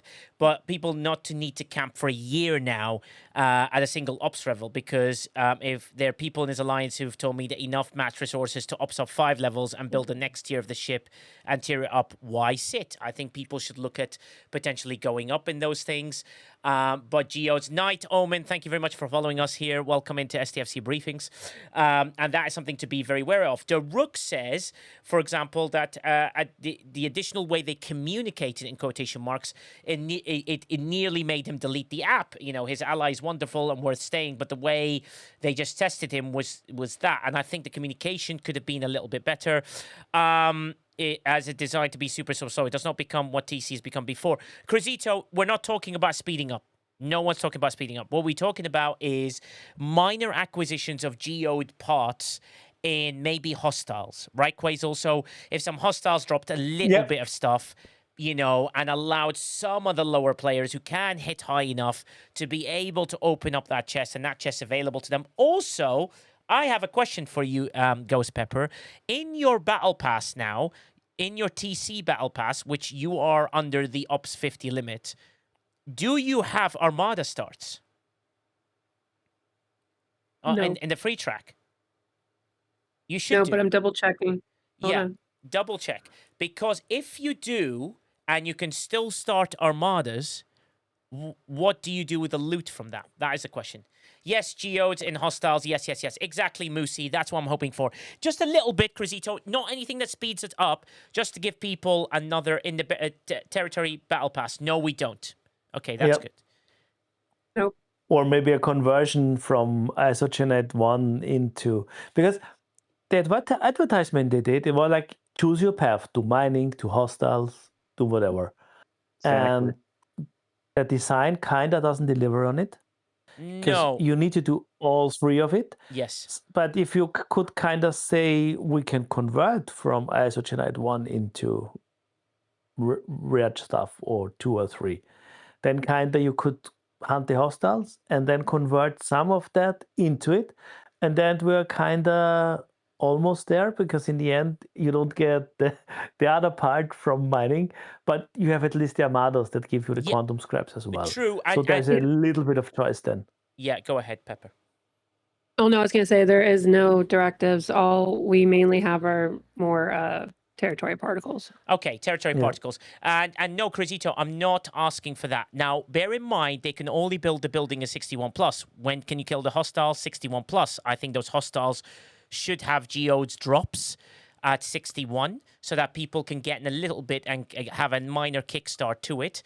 Shepesh says, I don't mind the system the way it is, other than the fact that in the video and such that said that we could choose mining or combat, but that is, at the moment, not being correct. You have to mine and you have to kill hostiles. You have to do all three. If you want to contribute in this loop, you have to do all three. The 20 to 50... don't really have a choice. They're stuck with their things, but the drip they get daily might allow you to do stuff and get you somewhere, which I think is quite important. Do you see that as well, Sniper? Because my next thing that I'm going to move on to is what happens if you split a territory. Ooh. Oh, that's a good one. That's the one to talk about. That is the one to talk about. So... if everyone's happy with that question, let me tell you what happens if you split the territory. This is a question for Quasel, right?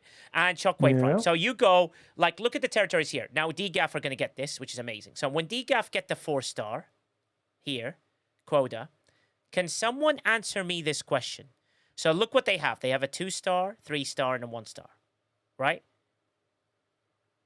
And then, and the 1-star. Sorry. Crisito has asked me another question. Ops 20 to 50 should be focused on the older stuff, old loop. Why are they concerned with the new stuff? I never said they are, Crisito. I just proved, if you were here 27 minutes ago, we spoke about the fact that they that they're actually getting enough of the daily drip to be able to pull the ship parts. I just did an example on it as well. So it's actually very, very good. So they should focus on the old stuff. Absolutely agree. So, right. So you have the 4-star here, Quasel, right? This team has 1-star. Let's say they get this 1-star as well, right? And they forget about that one. So you can see that one at the top doesn't do anything, right? These are the two that they need to focus on, because you need a 1-star to claim the 4-star territory, not just a 2-star. What happens if they had this, they have this, okay, and then someone comes in, defeats them in these 2 1-stars, and splits their territory in half? What happens? I mean, they only need to take that one, and then it's another geode! Oh my god! Oh my god! Oh my god! Sorry, I'm really excited about the geode. Sorry. All right, Nigel, you need to pass some of your luck to me, man, because I've cleared like 4 mining nodes already and have not gotten 1 geo. It'd be insane. But Quasel, what I mean is, do you lose your services if you've been split in half? You have the 4-star, the 2-star, the 3-star, and the 1-star. You can't. The only action you have left once your territory is split is to retake the territory, to heal yourself, or to drop the leftover territories. But you can't activate services, you can't attack other territories, The only action you can do is like heal your territory, or drop the rest to have healed territory once again. Well, this is where we go to the all territory capture rules, as you can see on screen. So what ends up happening here? So you get the territory. They call it contagious before. I don't know why it was called contagious, but I thought that was 4-star is not a good example. I know.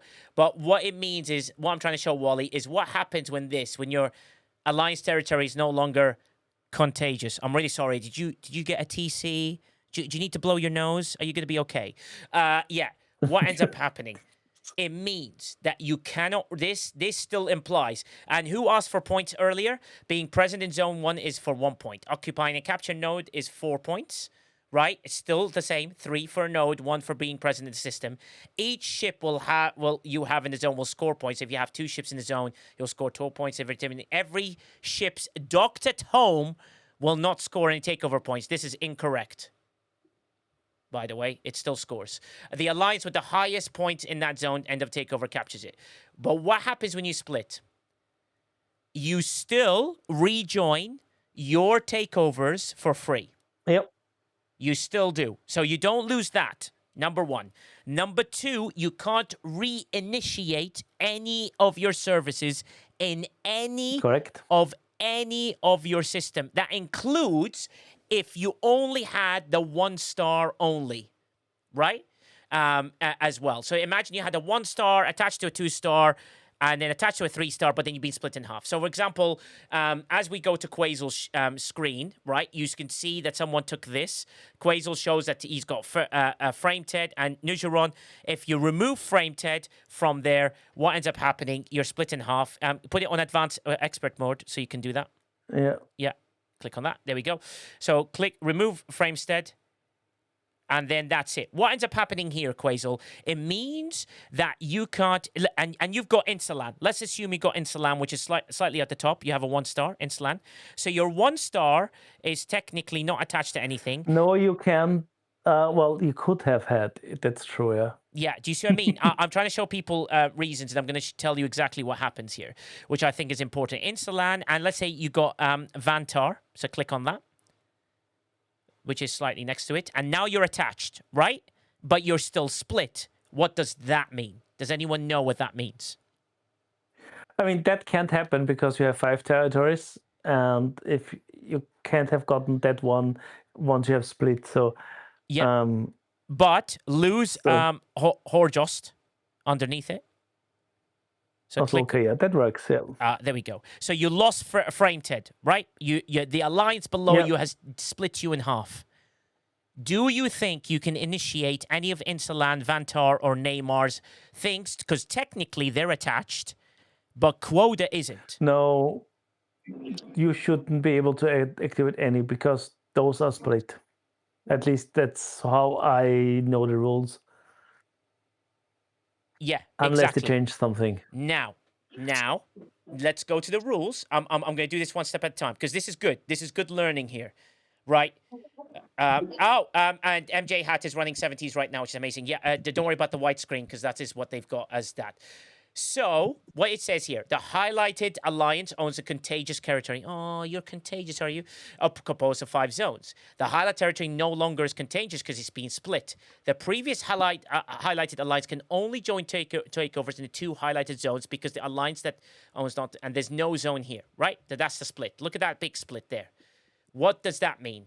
That means that in your ownership benefit, you can start the services, but it means the service is only available to owning alliance, and the activating services, the alliance members rank to do it, the service benefits will do it, the resources will be amazing.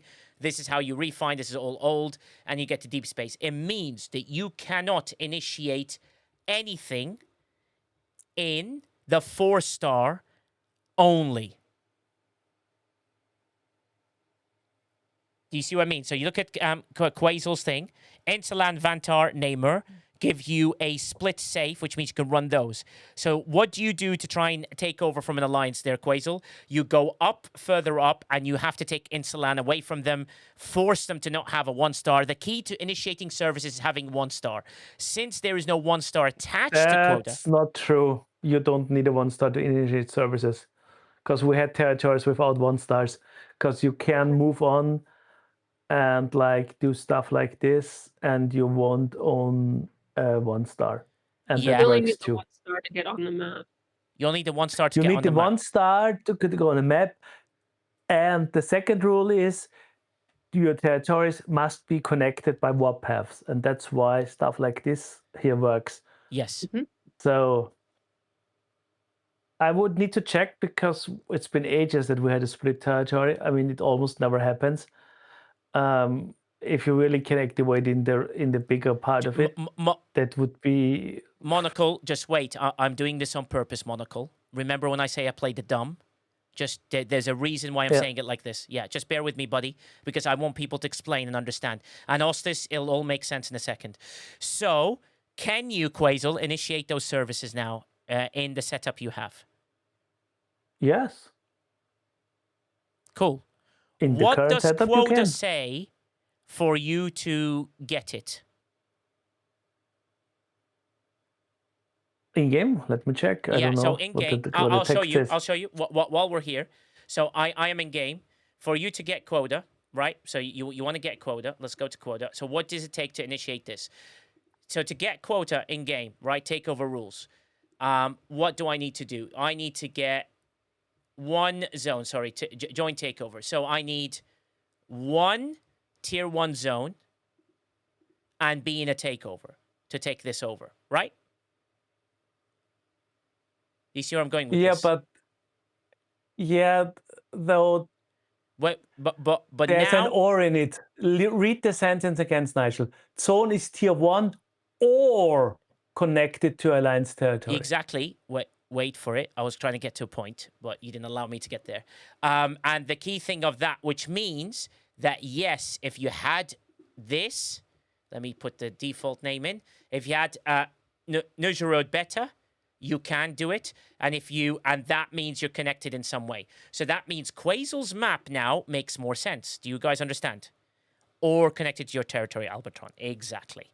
So just people understand. People have asked this question, and no one's done a teaching on it, and this is why. Okay. For the last 10 minutes, I've been playing the stupid Nigel for a reason, because I'm asking questions to get you to an answer, right? Just bear with me while I get there. So the reason I'm showing people this is that it shows that you can. So if you wanted to cause that alliance disruption, what do you do, Quasel? You take Nujrud and Frameted away from them. What happens now in that split? Don't click on anything else. So what happens now in that split? Can you initiate services in quota? No. Because nothing's connected, right?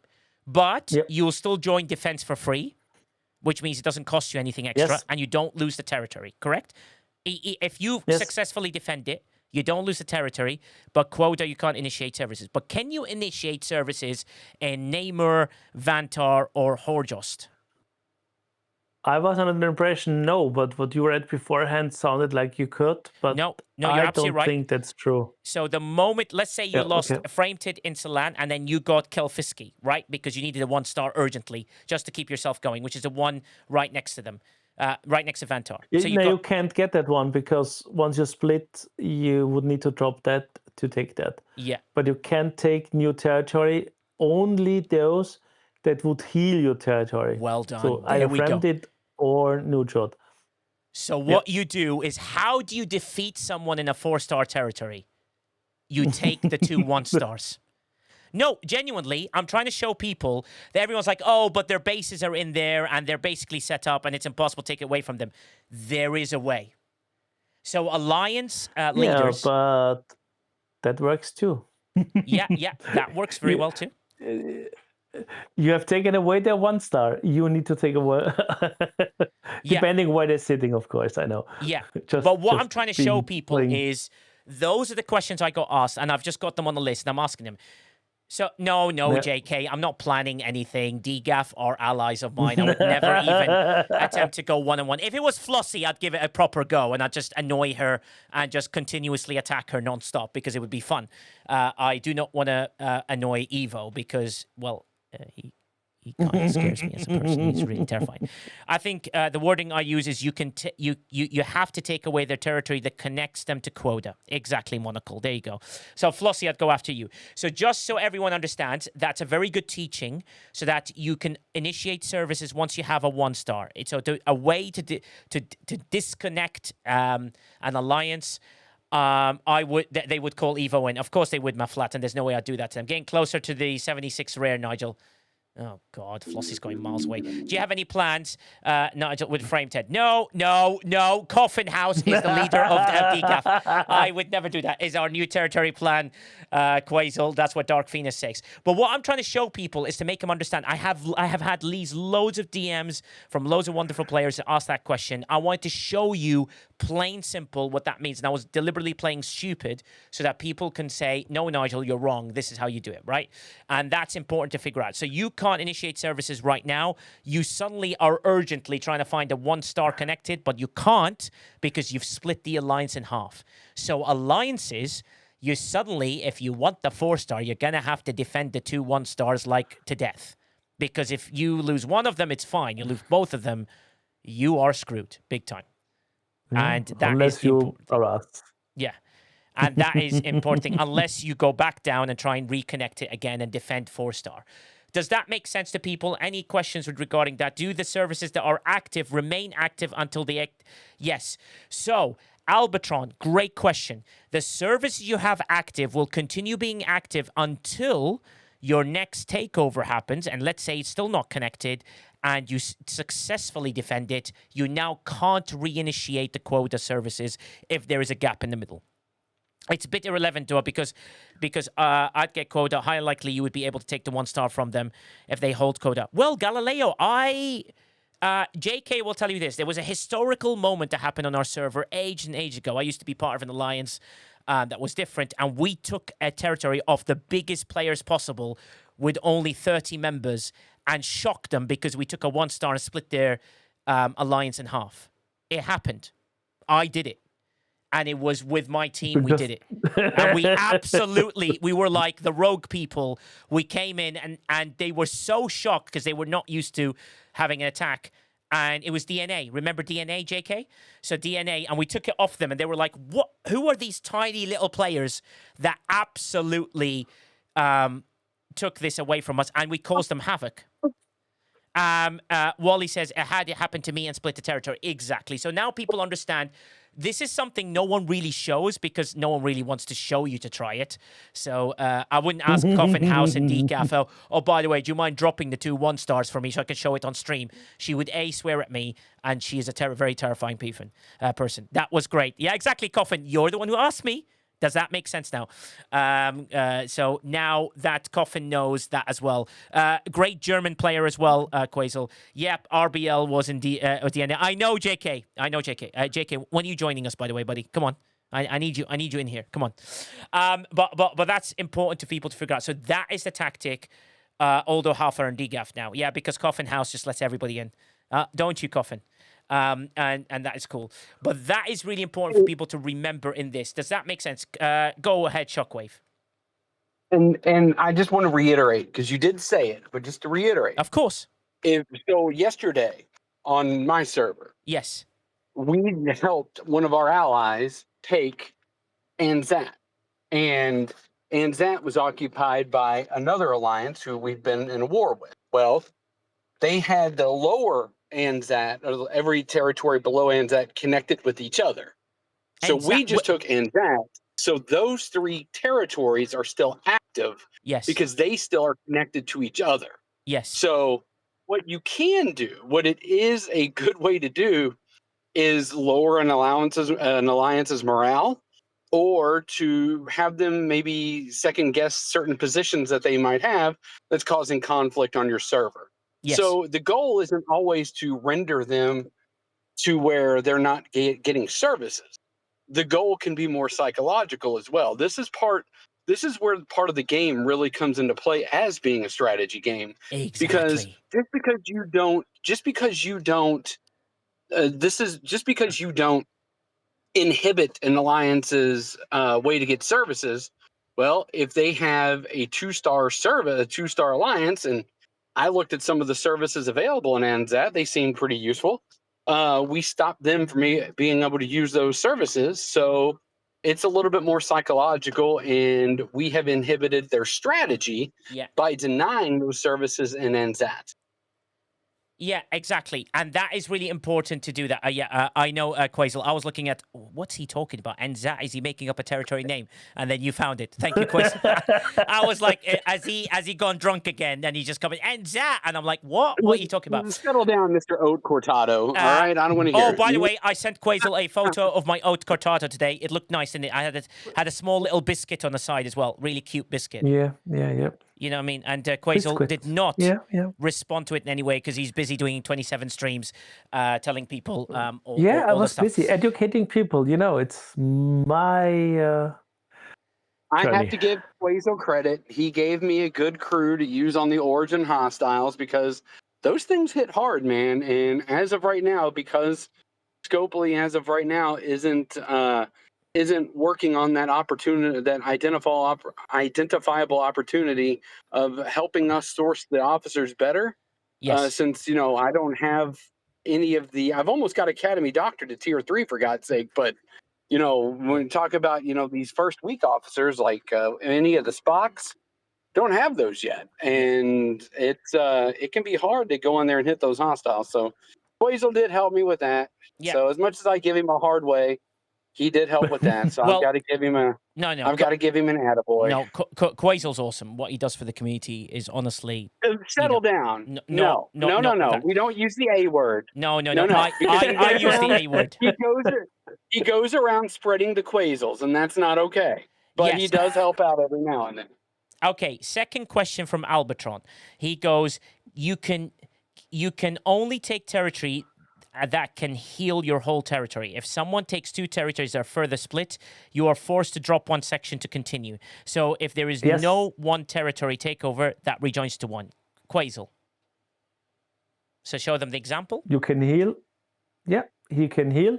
But if this is gone, then you're in a bad spot because you have no connection anymore because there's no warpath. And you can't heal it with a single territory, no matter how many you would have around it. So it's like you need only one thing in between. So if it would be like this, you could retake that or that. Like both would heal your territory because you have a warpath here and a warpath here, and you have a connection. Same Marvelous. for here.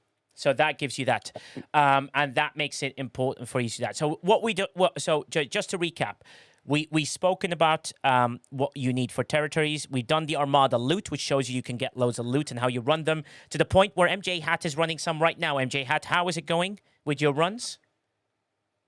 Not what you do in the toilet, actually what you do in the game. That was a joke. Yeah. I hear you, Nigel. Actually, it didn't go too bad. I was able to get a single pull. We ran a bunch of 70s, though. I don't think the Alliance is ready to punch up just yet. Nope. We only had 2 Vengeances with our group, so but it did work out. I was able to loot crew the entire time, and it was pretty good. So I'll take that. Thank you. Yeah. Thank you, everybody. No, that's absolutely fantastic. Yeah, exactly. It looks like his runs were very good. They were very smooth, straightforward, and almost created an ace, which gave him enough to pull one thing. And everyone's like, "You're most welcome, MJ," is what Simon said. Wait, are you with Simon's Alliance? No. No. Okay, just said Simon is trying to do Simon Says things, which is really important. And that's really, that is very important for people to figure out that territory thing. A lot of people have asked me that question. This now shows you what it is. Sorry if I had to play stupid Nigel for a bit, but it's genuinely to ask the questions I have received in the chats so that people can answer it in a bigger, just being a... you play the part very well, Nigel, very well. Well, yeah, exactly. You can ask Colby the question. And she's like, "You play stupid Nigel all the time." I was like, "What are you talking about? I'm just drinking my oat cortado in peace. What's going on here?" With a tiny biscuit. Oh, by the way, I had a Pirasimo scrambled eggs this morning on sourdough, and that is splendid. By the way, you have to have a Pirasimo scrambled eggs. I'm tired of you making words up. All right, I've had it to wit's end with this, Nigel. But it's still contiguous. I know it's that, not contagious. That's the way I. Contiguous. You're contiguous. You're a contiguous. How about that? Yeah, stop making Your face words. is contiguous. If we're comparing drinks, Jamocha Shake, done. No, if we're comparing drinks, MJ, I've got one better for you, and you're going to agree. Bourbon. Yeah, exactly. Oh yeah, and yeah. Moosey says just because you don't understand words, Shockwave, doesn't mean that they are made up. Like the number 5. Interesting. Hey, excuse me. I'm the only one that said the word contiguous correctly in the last 12 minutes. No, contagious, contagious. Oh, sorry. You get a little contagious. No. It makes me laugh when I do things like that. It's just how it is. But it shows people the territory split. So while we have a little bit of time, Quasel, Wally asked about artifacts mastery. Right? So everyone understands and thinking about territory. Anything we can say about artifacts mastery that we can help our lovely friend here to understand in very simple terms. So if I remove your screen so you can set that up, is that something we can talk about when it comes to artifact mastery? So you guys can guide me in the game if you wish as I go into it. What in specific is the question? Sorry, being specific. Because when you talk about artifact mastery, there are different types, different things that you can shoot for. Okay. What is your focus, and what specifically about artifact mastery to which are you inquiring? Yeah. Wally, what is your question, sir? Contiguous. English is language. Yes, I know. Contiguous. You see how easy that is? No, contagious. Contagious territory. You have to get it contagious, otherwise it doesn't connect very well. Upgrading artifacts, mastery artifacts. Okay, so with your artifacts, your mastery artifacts, those are the ones that have 2 different types. You have the ones that are capped at 12, and you have the ones that are capped at 20, right? Yeah, so you have ones that are capped at 12. So those, for example, Storybook, look at that. That's capped at 12. Right. And this, now, one of the things to remember, and this can help you when you're working on your 20s, the 2 mastery artifacts that you can level up easily through the Transigen refinery, those also count towards the 20s. So when you max those, that gives you 2 more. And the amount of pulls that they give you is actually quite generous. It doesn't take long to max those. I think, remembering back, I was in a position where I could max them within 60 days. Maybe less.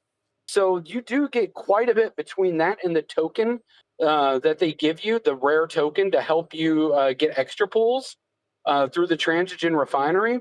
So keep in mind, cannibalization in most circumstances is not good, but you can absolutely cannibalize those 2 sets of artifacts to help you gain traction in the others. Yeah. I would do. Yeah, go on. What I would do is I would focus on your 12s and build the ones that cap out at 12, and then take it a step further and then start maxing out the ones that max at 20. Because at that point, it's going to put you in a much better situation to be able to complete that part of the loop faster. And one of the things that I completed early was the Sextant, because it has the increase of attack. And then if you want speed ups, which can help you progress, obviously that's Mbinga Storybook. So those are the 2 that I would kind of start with, and then add the Isolytic Damage, which is the Spock's Pendant, I think, and then kind of go from there. But it really depends on where you focus and how you need to tackle the loop. But my advice would be to start with the ones that cap out at 12, and then at that point, start using it to work with your quantum refinery, and your temporal refinery, and start working with those, because the temporal artifacts are incredibly easy to level up, especially in today's game and how those disruptors are easily available. Yeah, exactly. So Wally says, is it temporal disruptor? And then the transition loop has helped him a lot with the artifacts as well, which he's finding really good with. That's a good point. Yeah. Transigen can give you a lot of shards from different refineries down there. Exactly. And then that's how you master them, and then you can get the mastery artifacts. So if you go to refinery here, we go into transigen. There's loads of stuff to pull. Make sure you have enough to mine and enough to pull. And then from here, you can get to the artifacts, the uncommon, rare, and epics. And what I do is I do the pulls until I get to those ones to try and get as many of these as possible. I'm now going to add more to my bulk refinery once that starts working again. And then my epics give me the bits of everything that I need, from the necklace, the glove, and the waist thing, and then you focus on those artifacts to get you up there and make a huge change. Remember, you still also have the choices there, Wally, from the uncommons to the rare, but you need loads of epics to be able to master them. Flash one made me miss Transger Loop for a while. Yeah, exactly, but now you can still do it and still claim the things that are in there. Hopefully that helps you in giving you a quick and dirty feedback with regards to that on what you need to do to master your artifacts. Does that help you with most of your answer there, buddy, and get you going within that? Flashpoints 2.0 when? That is silly thing. There you go, Wally. That was explained to you in very easy steps by Shockwave Prime. Never DM him. Just send him pictures of your geode nodes, because he loves seeing pictures of his geode nodes, and see what happens in there.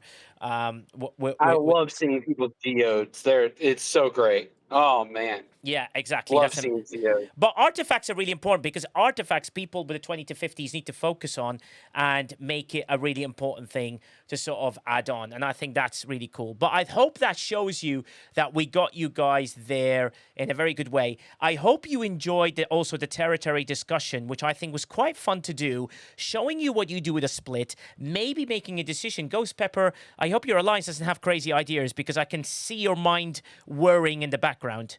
Are you excited about any tactics that you might use here to benefit your alliance in any way?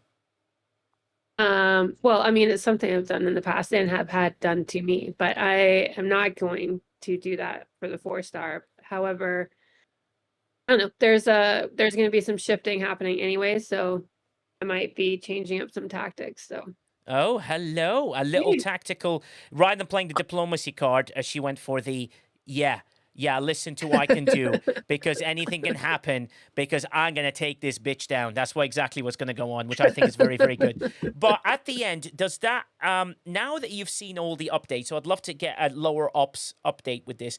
You've seen some of the good. It's not all good. I completely agree with you, but at least you can progress in some way with the services.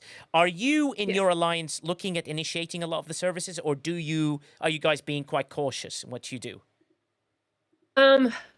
Well, I had one Commodore get a little happy pushing buttons. So he started all of the services. Oh my God. How much do you guys mine? I was like, Jesus. I was like, I don't think we needed the sarcophagus. So I did have him like, I'm not turning any ship stuff on unless somebody really needs it. Yeah. But other than that, what we're looking at now is I'm trying to use the ones that are going to benefit us the most with how we play. Now that I've got people stop pushing buttons, but yes. Yeah, that's I'm important. not turning ships on unless somebody really needs it. Okay, great question for you here, Ghost Pepper. So you're, in the mid ops range, in the lower ops range. For you, what services that you found are really important for you? Do you like to give your lower ops a little bit of an extra boost in hitting, FKR Armadas, all that sort of stuff? Do you try and aim pulling your resources towards the lower stuff to get that going? Or do your bigger players go, I really need my 2,000%, blah, blah, blah, blah, blah, FKR this or PvP that? Nobody has really said that they truly need stuff. If they do, I will activate it. Anytime somebody's asked for something that we have, I will turn it on. But as far as looking at them, I'm looking at stuff more towards the FKR and for PvP style rather than mining. But if they want the mining, I will absolutely turn it on. But most of our focus, because they are a little bit more active in that regard, those are the ones I'm going for them. But again, if anything that they want turned on, I will. That's amazing. And how are you finding with services wise, because the thing I find fascinating about you, Ghost Pepper, is you're an Ops 49 managing a big alliance, right, on your server. What I'm finding interesting is the management style of admirals and how they would go for it. how are you getting the mining in? What is your percentage level of upper ops and lower ops? Lower ops is under 51. Upper ops is 50. Middle ops 51 to 61. Upper ops 61 and above. How is it looking? Let's see. It'd be interesting to see. I think we're actually pretty. I think majority are 51 and over, but it's a pretty close 50-50 split. Oh, nice. Okay, that's very good to see. And then you'll open the services for your lower ops because it doesn't cost you as much. And then for the upper ops, maybe towards the we have Fridays. to be a little more selective. Yeah. As we were fine for those. Yeah. That's amazing. And that is really important for people to be wary of. So management of resources becomes really important at the beginning. Are you finding that you're mining enough and everything's coming a little bit at a faster rate and you're suddenly going, I'm not struggling to initiate? Because it sounds like you guys are mining loads. It's incredible. We've never struggled for anything. I mean, we have billions in resources for our alliance, but the new stuff is a struggle right now. We have to build that up. Okay, amazing. And that is something that people can be looking forward to and sort of see that way. But I hope people got a good teaching out of this. I love doing sessions like this where I feel like, stupid, nice, I think, stupid questions. Any more questions from the chat before we move on to our final segment in this that you guys would like to know? Anything to do with TC? We have great panelists. We've got great, alliance leaders and wonderful people as well who have asked some superb questions. And I think it's really important for people to sort of be able to get those questions done. We're here to try and provide as much as we can for everybody so they can learn and enjoy the game, but the game becomes really enjoyable in that stage, which I think is really, really important. I can see a very big debate happening inside that chat, so we'll leave it as there. But I think that's pretty much it. It showed you how you can do it in the lines. It shows you what you can do when it comes to regards those things. Any questions from the panel as well? Anything like that? MJ Hat, I know you've done 70s and all that. Are you feeling a little bit more excited about pulling those chests, upgrading your building a little bit and see what goes on? I mean, I know it's still going to take time, Nigel, but I am excited about it because I was worried I wasn't going to be able to do very much above the 65s. Yes. So doing the 70s, that's a huge jump.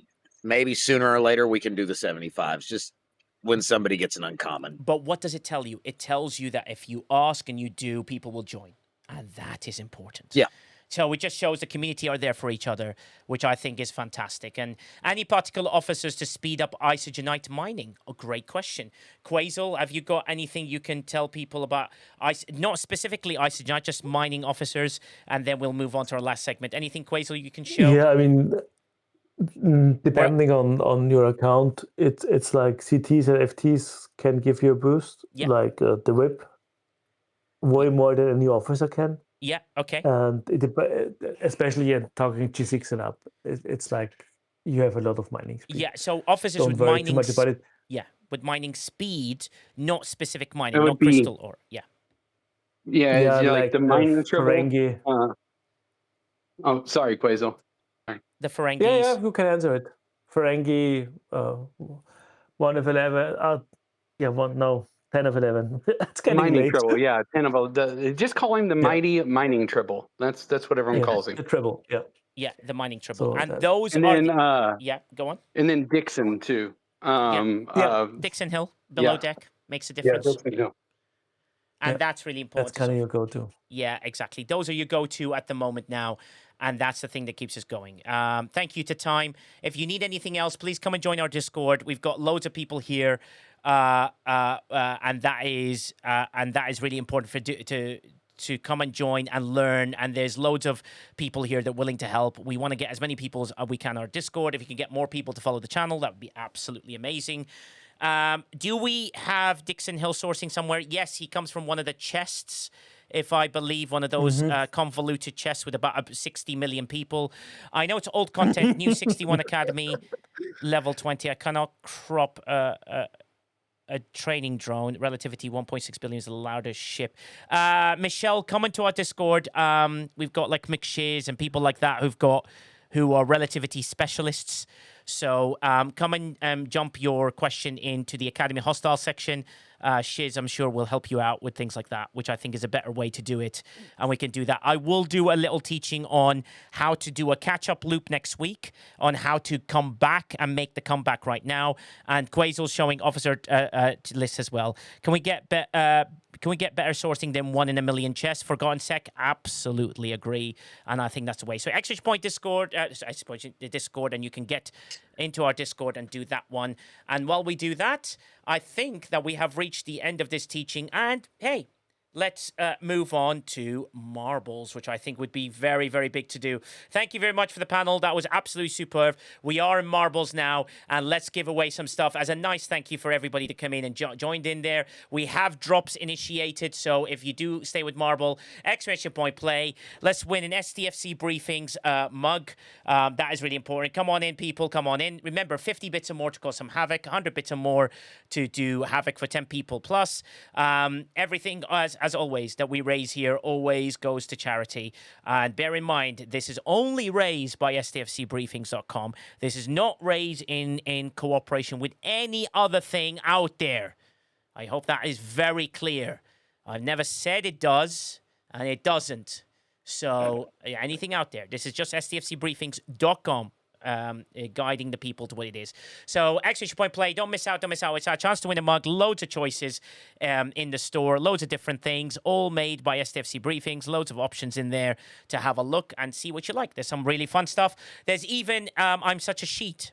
Everyone would like to be a sheet. However, we do also have a very specialist NetNiv band mug, which is secret only, and we can provide that for people as they see fit. I might, while people are joining in, let's put a prediction up as well. MJ had, let's kick off with an early prediction to do so. And in the meantime, I'll show people the mug as well. So let me try and put that up for you so you can see it.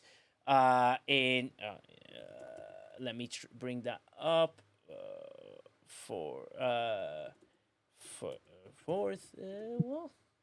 and I'll show it to you guys in a second. Bear with me. I think that'd be something for people to see if they like the NetNiv mug, which is kind of cute as well, which I think is quite nice. No, it isn't, Simon, by the way. Did you just say NetNiv is cute? I'm concerned. Cutie. He's a cutie. What, do you not find NetNiv to being a cutie? What? Do you not? And there it is, ladies and gentlemen. You can get... No. You can get this. Look at that. How cute is that? Come on. You know you want one. Look at that. How cute is that? Hashtag NetNiv band. It's a cool shirt. It's a cool shirt. It's a cool shirt. Absolutely amazing in every way possible. There you go. That's NetNiv. Extra point play. We seem to have the stuff that we need to do so. Simon says, I'll explain more in the after show. Right. Okay. Go. Exclamation point play. Last people in. I'm going to press start. The prediction seems to be in. Hopefully, people will throw some bits in. We'll see how that goes. E11E. You managed to make it in time. Absolutely amazing. Let's go. Imposter. The real NetNiv doesn't have legs. That is true. It is fake NetNiv. Here we go. The race begins. And it starts off. And Panaman is well ahead. Ghost Pepper took in the lead. And out of nowhere, 100 bits by Rage Star, 100 bits by Sammy Stitch. And the hype train has begun. Yes. What? Yeah. What's the line, Moose? It's what? What is it? That's the bottom line, because Cold Steve said so. Cold Steve did say so. Thank you very much. Red Run Ruby just died. Ossis just died. TCB Hulk just died. And then Foster's, you just got restarted. Ascendancy, you just died. Ghost Pepper, you just died. Loads of battles going on. It's absolute chaos everywhere. Tsuma is taking the lead. Albatron is also there. There's a nice little battle between them. Hey, yo, how you doing? Smashing, says Lady Command. Wicked. 200 bits by Simon Says. Gets 4 boosts. Sends everyone into a frenzy, but GW292 is still in the lead and dies. And then Simon says, like, ha, got you. And then he dies himself. And then Fostis, you're flying in the air and you've just been dingled. As you got dingled, Amiga J is taking a huge lead. And we finished the level 1 on the hype train. Sammy Stitch, unsubbed user, you got no gravity. John Jones, you got restarted. It's chaos and everywhere. 1,000 bits by Sammy Stitch because she just got the vengeance. She's doing really well. Sammy Stitch caused absolute havoc. MJ had you just been thrusted right up the wazoo while you were doing your runs. That was quite exciting. As you were doing your runs, you were like, ooh, that was a thrust. Vorprine, engage. And we keep going with that race. Ramscoop's taking a huge lead in his tiny little car, copying my car. John Jones and Ramscoop, you just died. Look at you dying.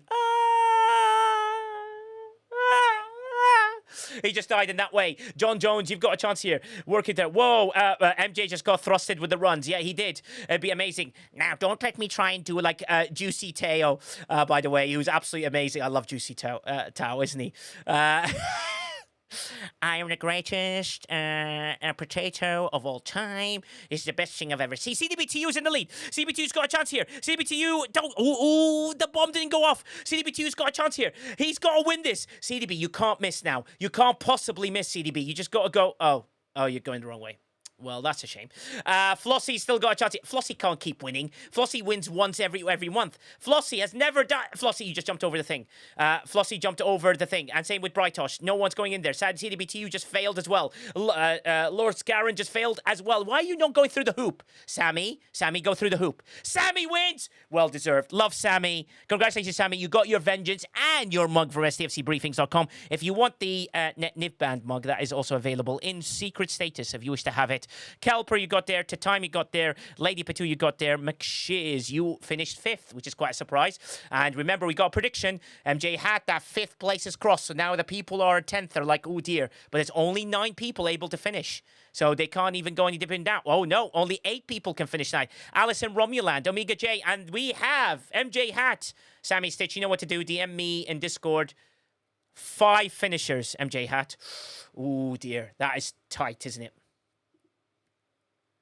Who got the most? There it is. The answer shall be Ascendancy. What? Blasphemy. Yep. Ascendancy has done really well. Exclamation point play. Let's go. Let's get, we'll do so. And then we will do another prediction at the after this race as well. We're still on a level 2 hype train with 2 minutes, 25 seconds to go. And an opportunity of a lifetime with 3 subs to get us the next level, to finish this level. And 1.3k bits also is available. Broken Wolf with 250 bits tried to cause some havoc. Did not do as much as he wishes. But hopefully in this one it will be. Let's go. LZ, Maflat. You made it in. Come on in. Win an STFCbriefings.com mug. And Kazoni, Coffin House, Broken Wolf. That is absolutely amazing. Come on in. Exclamation point play in every way possible. And as you know, when we raise money for this, it's raised through STFCbriefings.com with no association with anybody else. So everything comes from you guys and only you guys alone. And there's no perception of anything that goes here. So come on in, people. Exclamation point play. Don't miss out. CDBTU has already thrown 100 bits. He is preempting. He's gone for the early boost. CDBTU's gone for an early boost. It's a tactical maneuver. 1 minute, 30 seconds left on this hype train with 3 subs to get us to the next level. Here we go. I'm going to press start. Sammy Stitch gone with a pre-boost. Jim P.I. made it in. And then also Broken World of pre-boost. Loads of people gone for a pre-boost. Oh, this is going to be chaos, Quazel, because this could be mad in every way possible. I assume Quazel's gone to bed by now. Beans! Yes, it is Beans, Gary Busey. Here we go. The race begins. All those boosts, of course, absolute havoc. Simon Says with 4 boosts as well with 200 bits. And Misha with 100 bits to cause havoc. Everyone's being restarted, dying. Sammy Says been boomed. Kazoni's been thrusted. Jaker's Gate's been thrusted. Ascendancy's been thrusted. Mufasa's been iced. Oh no, sorry. Mufasa, ice your shoulder. I just want you to be okay. Misha just got boomed. Coffin House been boosted.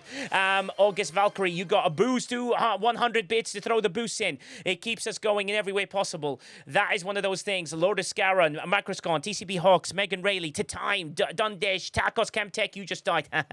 Mexico going down. Mexican wave to me. England, England, England, England, England, England, England, England, England. Said England, England. CDBTU is now taking a huge lead. He's gone ahead. Raystar with 5 gifted to send us to the next level. Thank you so much, Raystar. We're level 3, 1 sub away to finishing off level 3. Hype train is being engaged in such a passion. And everyone keep it going. And there it is with 500 bytes to DK Mbera. LEOLZ and Ostis go in there. LEOLZ. LEOLZ's got a chance here. And there is that hype train. Keeps us going. Level 3 complete. Can we finish level 4? LEOLZ. LEOLZ, you've got a chance here. You're working your way through. Here we go. She's battling her way. Ostis is right behind her going, I'm Ostis. I'm like a little Barbie doll that likes to sniff behind you. And people don't realize, oh, E just won. She came from nowhere, dived from the top to the bottom. E11E. Yeah.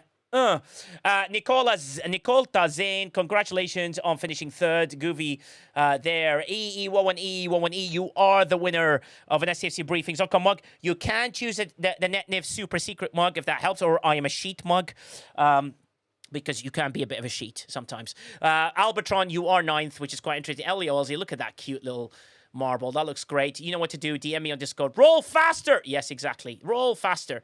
Nice job, E11E. Congratulations on the win.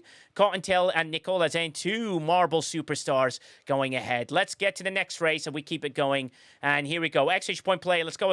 Race number 3 out of 5. 4 subs to go to get us to the next level. Remember, and a prediction has begun. So as you do exchange point play, I'll give you the time. Don't worry. Take your time. Take a breath. Think about this carefully. See what tactics people are doing here. They might trick you. August Valkyrie with 100 bits. Already trying to test the waters here. This could be quite interesting to see who's going to win or lose when it comes to this marbles race. As we keep that going. Don't miss out.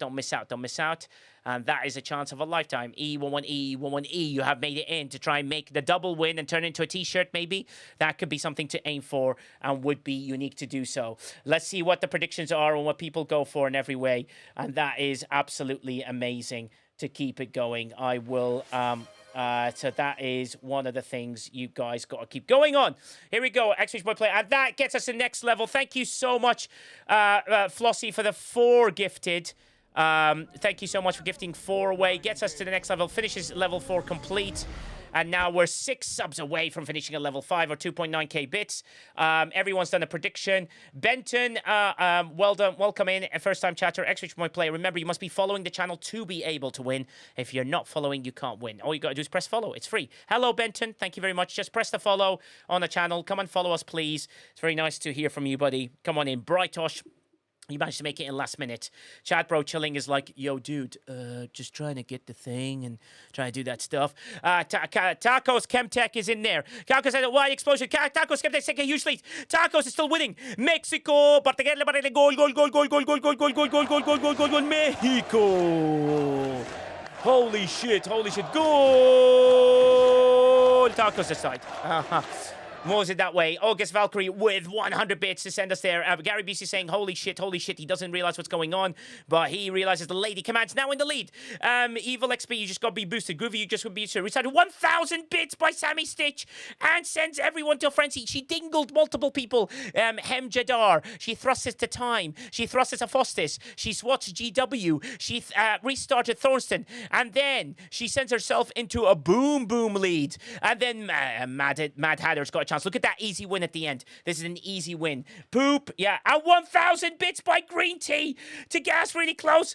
Green Tea with 1,000 bits cause havoc. Thrusted Geo. Team T. Oh my god, this prediction thing is going to be very interesting, MJ. I don't know how many finishes we're going to get. Mad Hatter just died. Mad Hatter had the chance of a lifetime to win, and he just died. He could not hold the pressure. But Holy Hoya's got a chance here. She's going Peg City. She's worked her way around that. Oh no, don't hit the bomb. Holy Hoya, avoid the bomb. Then she goes through Cobblegate. Dark Phoenix is in there. Chad Bro Chilling with 100 bits to cause some absolute havoc in every way. Peace in the simulation. You just died. And you're working your way through. Holy Hoya is working her way through. And here we go. Holy Hoya is worked there. And unsubbed user, you just died. I have been restarted. Thank God I'm in the beginning. Still alive. That means I still have a chance. Nicolita Zane, you just died. Omega J just died. Holy Hoya. No, Holy Hoya, go back. No, Holy Hoya, you had to go through the hole. You don't go backwards. You need to go forwards. And then John Drell's coming right behind her. Holy Hoya, no, Holy Hoya, you're missing the thing again. John Drell takes the lead. Simon says ahead of him. McShiz wins out of nowhere. McShiz, you finally did it. McShiz, you finally did it. You went past everybody, so no one could stop you this time from winning. Oh my God, McShiz wins. Simon says second. John Drell third. Ellie, E11E fourth. Oh wow, we've got loads of finishers. This is getting quite interesting. Oh, it's over 10 finishers 10 so far. Plus. Yep. That's all I need is 10 plus. 10 plus. Paying out. Send us to paying out. What have we got? 10 plus sends us to the next level. Wow, someone got 128k. McShiz, you know what to do, buddy. Rage Star. So you can now pick anything, including the NetNiv. There's a NetNiv band mug as well, but any mug you like from STFCbriefings.com, just DM me the link of the mug you want, and then I'll send you a redeem link in return. Some of the stuff is in back of house, out of stock, but I can restock it. That's not a problem at all. I'm trying to make some limited editions. Congratulations, McShays. We got 1 minute, 18 seconds left on the hype train. 2 subs to get us to the next one. This is the last race that we have. Unless the hype train keeps us going. So, exclamation point play. Let's go, let's go, let's go. I'm going to try and rush through this one as fast as we can, unless someone gives us the 2 subs. Simon Says with 5 subs sends us to the next level. So, I guess we have time now. Thank you very much, Simon Says. Kindness with your gifted keeps us going in there, and so on and so forth. Let's go, let's go, let's go. Waiting to start. Here we go. Marbles, marbles, marbles. Exclamation point play. Don't miss out, don't miss out, don't miss out. We're getting loads and loads of people coming in. Don't miss out. A chance to win an STFCbriefings.com mug available right now. And that's really important. Marbles, marbles, marbles. Exchange point, marbles, marbles, marbles. We're all going crazy. Oh, Sammy Stitch with a preempted 100. Did you join? Yes, I did. I did join Amiga J. I am in there. I am right in the middle of that pack. I'm in the wolf pack, but I don't like to be in the front. I'm trying to be a bit careful with it. Benton, thank you very much for following my lovely friend. Congratulations. You're coming in. You have now a chance to win. So you don't want to be losing out. This is a chance to do so. Exclamation point Turbo by Forgotten Tech. Does that use Sigma Trit, though? You don't want to use the Sigma Trit. You want to save it for your ship. Let's go. I'm about to press start. It has a great plan. Yeah, what is your plan? As soon as the match bell rings. Yeah? Ding, ding, ding. Yes. Yeah, it's ding, ding, ding. You will punch Corey straight in the groin. No, don't hit them in the groin. Atsuma, you made it in. What's Sigma Trit? That's just a tease. I know, exactly. Here we go. Skeletor. A great plan. Yes, another great plan there by Sammy Stitch. As soon as the match bell rings. Yes. Ding, ding, ding. Yes. Ding, ding, ding. You will punch Corey straight in the groin. Oh, poor Corey's getting punched twice by 2 different people. Let's see what happens here. Sammy, is already sending her way ahead. John Jones, Sammy just boosted herself in the boom. Tax Force Scorpio got no gravity. I just died. John Jones just died. Susie Q22 just died. Tavi Mosa just died. Matt Flat just died. August Valkyrie just got smashing. Chad Bro chilling with 69, 69, 69. And he just went, 69, Okay, Chad Pro, and I think that would be exhausting for you as well. Doing that, Goovy, you're taking a huge lead. You've got a chance here. Chad Bro chilling just got boomed. Twin Fanatic has pushed himself in there. Momika J with 50 bits to cause a minor havoc. Cottontail just died. Goovy just died. Goovy's still in the lead. Goovy's working. Misha just died. Darksmith just died. Sammy Stitch just died. Too much just died. Coffin House just died. Oh, Coffin House. Well, it means coffee house, and hopefully you're drinking a cortado while this disaster happened. But Goovy looks like he's winning this. He's like comfortable. No one's stopping him. No one's doing anything to do so. We've got a little bit to go on the hype train. We've got 3 subs or 1.3k bits to keep us going. Cottontail has now thrown a very surprise boost using an emote. He knows he can use that little tactic. He's using tactics to cause some boosts here. And then for God's sake, being decided. Tin Matrek just going to be decided. 100 bits by Tin Mantrek. And that 100 bits has caused a bit of havoc because Fat Unicorn's been boosted out of nowhere. Cruzito with 100 bits. Captain Palmer's just been restarted. Goofy's still in the lead, working their way through. Sammy Stitch with another 100 bits to try and cost double boost. Restarted Fostis. Caused some havoc in there. We are in the middle of ads, so if you're not subbed, I'm really sorry. You won't know who's going to win. Hem Jadar, you just died. Fat Unicorn, Goofy, they're all battling. Goofy just died. Why did you just die, Goofy? You're in there. Ascendancy's just taking a huge lead. Ascendancy's like, I got this, guys. Let me show you how to do this. That's going to work out really well. We have 2 subs or 993 bits to send us to the next level. 1 minute 30 seconds left on the hype train. Ascendancy looks like he's winning this comfortably. Yeah, Ascendancy wins. I mean, Benton is second. Oh no, Benton failed. Kelper missed. Tacos Chemtech missed. Crazy and quotation marks missed. Crazy. We're using the quotation. Let's go. Ascendancy, you are the winner. STFCbriefings.com. Congratulations, buddy. You can have the NetNiv band one, by the way. There's a mug version if you want that. I will initiate it and send it your way. Martok, you were in there as well. 6 finishers so far, and we've only got 8 did that. So we ended up with 6 finishers. Ascendancy, you know what to do. Congratulations. Good night, Ascendancy, as Moosey says. Don't make me do a juicy Tau when the ad break in. Challenge has been complete. Let's play again. And we got 53 seconds left in the hype train. Only if this hype train continues, we will continue more after this. Exclamation point play. Let's go, let's go, let's go. 10 seconds of the ad, so I will repeat the exclamation point play for the people out there. 1,000 bits by Q. Oh, Susie Q22, thank you so much for keeping us going. That's really kind. We are still going, MJ Hat. The dream is still alive. And exclamation point play to come and join. Exclamation point play. Well, welcome back from the ads. Exclamation point play. Come on in. Come on in. Come on in. Exclamation point play. Don't miss out. Don't miss out. Miss out. Moose's winless streak continues on an unbelievable record. But Maca Chameleon. Time to play. Moosey, would you like me to bring Juicy Tao in here so he can play marbles with us and he can co-commentate on stream? I think we should go and do this thing. I'm a pineapple and we'll see how we're going to win this. Yes. Pineapple win. He's less than Hausen. And then there's Picasso. There's Picasso. There's Picasso. That's the greatest clip I've ever seen in my life. The guy's a genius. The guy's a comic genius. Absolutely. Agent FBA, congratulations for your first time chat to X-Point Play. You must be following the channel to win the merchandise. So all you got to do is follow. Don't be scared. Press the follow button. It's just there. We could do with more followers to keep us going. X-Point Play, X-Point Play. We're getting quite close to quite a lot of numbers. That's quite a lot. Fantastic. Broken Wolf with play. I'm about to press start. Here we go. Here we go. The starters begin. And you've got 10 seconds to join in. 3 minutes, 30 seconds left on the hype train. 10 subs to get us to the next level. Unsubbed user, imagine making Cruzito with a preempted 100. Susie Q22's got a 10 booster. And this is going to be havoc at the beginning. Watch the speed go. Susie goes way ahead. And all the explosions happen. Forgotten second. Everyone's been died. MJ had just died. Susie Q boomed herself ahead. General Hoki just died. Agent FBA, you're getting in there. Tim Matrick has been dingle. Susie Q just got boomed. Domo just died. And then out of nowhere, GW292 just got into the lead. Retro Fury just died. Panaman just died. Hem Jadar's got in there. But you just been restarted because you've been restarted and sends Michelle and Don't Test in Production. Fat Unicorn's taking a huge lead. Fat Unicorn's going to win this. Look at the speed that he's at. 100 bits by Sammy Stitch. 100 bits by Ostis. 100 bits by August Valkyrie is sending everyone to frenzy. Tacos Bio. Cruzito with 100 bits to give himself a double boost. He just wants to get a win so he can shove the marble up KJ's ass. Mufasa, you just died. Take your Unimatrix Zero and shove it, Moo effing Asa. Yeah, I said it.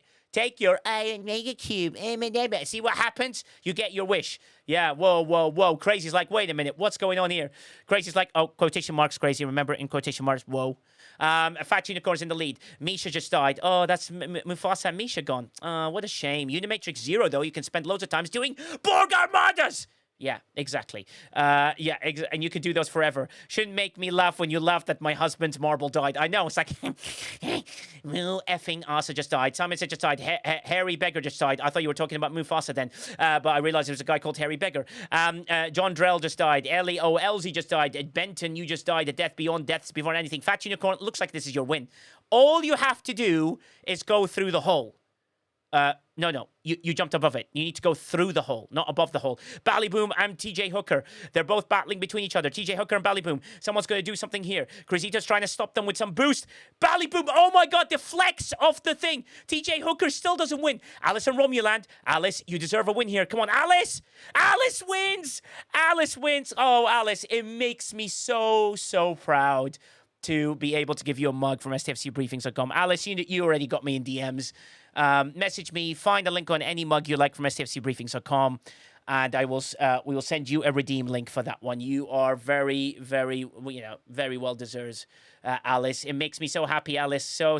I know, Ballyboom, you sort of rimmed it a little bit. Thank you, Alice. Just send me a link of what you like. I'll send you a redeem link in return. I'll try and do it before the England game, before I have a hissy fit. Congratulations, Alice in Romuland. You are wonderful. Alice has been really great. She's brought a lot of her Alliance teammates, all the Ops 20s, into our Discord as well, which is absolutely amazing. Let's look at the hype train. We've only got 30 seconds left with 9 subs. I'll make this the last race, so just we can do so, unless that hype train increases. So we've got 30 seconds left, 9 subs to get us to the next level. Otherwise, this is the last one of the night. Come on in. Go. And with that one, 15 seconds left. Let's go. Lady Command's got in there. Everyone's getting in there. Crocus Maximus got in there. And with that, I'll also play our theme tune at the same time. and we will see how that goes. That's absolutely amazing. Agent FBA, just remember, you must be following the channel. Don't be shy. Follow for us to win. Exclamation point play. Any last people in? That's the hype train done. Thank you so much, everybody, for your generous donations. Can I donate my mug win so Alice can get a T-shirt? Yes, you can. Alice, you get a T-shirt. You can choose a T-shirt now from STFCbriefings.com. You can choose a NetNiv band T-shirt if you like NetNiv. Anything like that. Choo. Thanks so much for the hype train, everybody. Let's do that. Thanks so much, Ellie. Following and have been a previous chat. Oh, yeah, not sure why it reset. Oh, Agent FBA. No worries. I always make sure that everything's following. Thank you very much, FBA. You're in. I'm about to press start. Anyone? Exclamation point play. Fostis made it in. And anyone else? Last little race. Then 9, 8, 7, 6. Let's go. It's going to be an exciting race. In the meantime, I'll play our theme as well at the same time. Let's go! This is going to be dramatic. Thank you, everybody, for coming into STFC Briefings. Sammy Stitch with 100 bits. Wow! I'll take an STFC ride. Highway to the sky. The road is hard. Alsis with 100 bits. Susie Q22 with 100 bits. Yeah, let the marble rolling.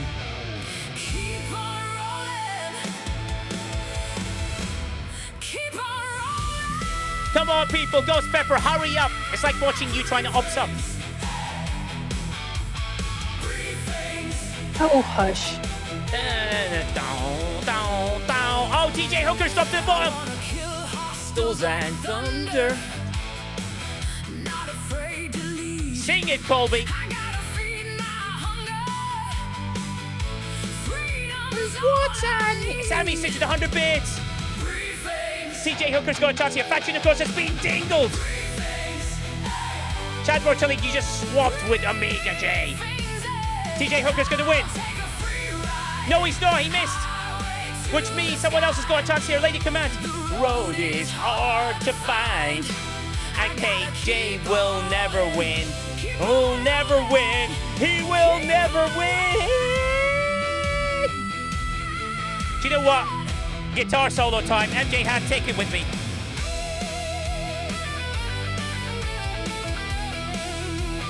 Welcome, everybody. Simon says got a chance here. Chad Bro Chili's got a chance. Mufflat's gonna win this. General Hooker, Mufflat win. Mufflat might win. Briefings. I gotta walk away seeking to the promised land. Pickasso. Mufflat, are you gonna win? Oh my God, you missed. John Jones, you missed. August Valkyrie, L.E.O.L.C. Akorum Genesis won again. To the sky. Akorum, you're the winner. Hard to find. Congratulations, Akorum. You know what to do. DM me in the chat. Thank you so much for everyone's fantastic stream. Loads of information, loads of great stuff. And stay with me as we go on a massive raid to give someone a big surprise. And I think it'd be lovely to give someone a big hello. Let's give you something new, something different, something brilliant, and changing every way possible. I want to send a surprise to this person and tell her that she is good at raiding with us. Go say hi to Georgie. Tell her Nigel sent us and told us you're really cool. We need to make her cry, so everyone jump in and do what you can. Thanks again. And that way we can head off. I appreciate you all. Honestly, guys, you've made it a really lovely stream. I was really stressed after having quite a mad one. So I appreciate you all. I love you all. Until next time, I will see you on Thursday, unless England lose. And then Tacos Chemtech and Mac Taco, we don't speak now. So go say hi to Georgie and tell her Nigel said you're cool. Let's go!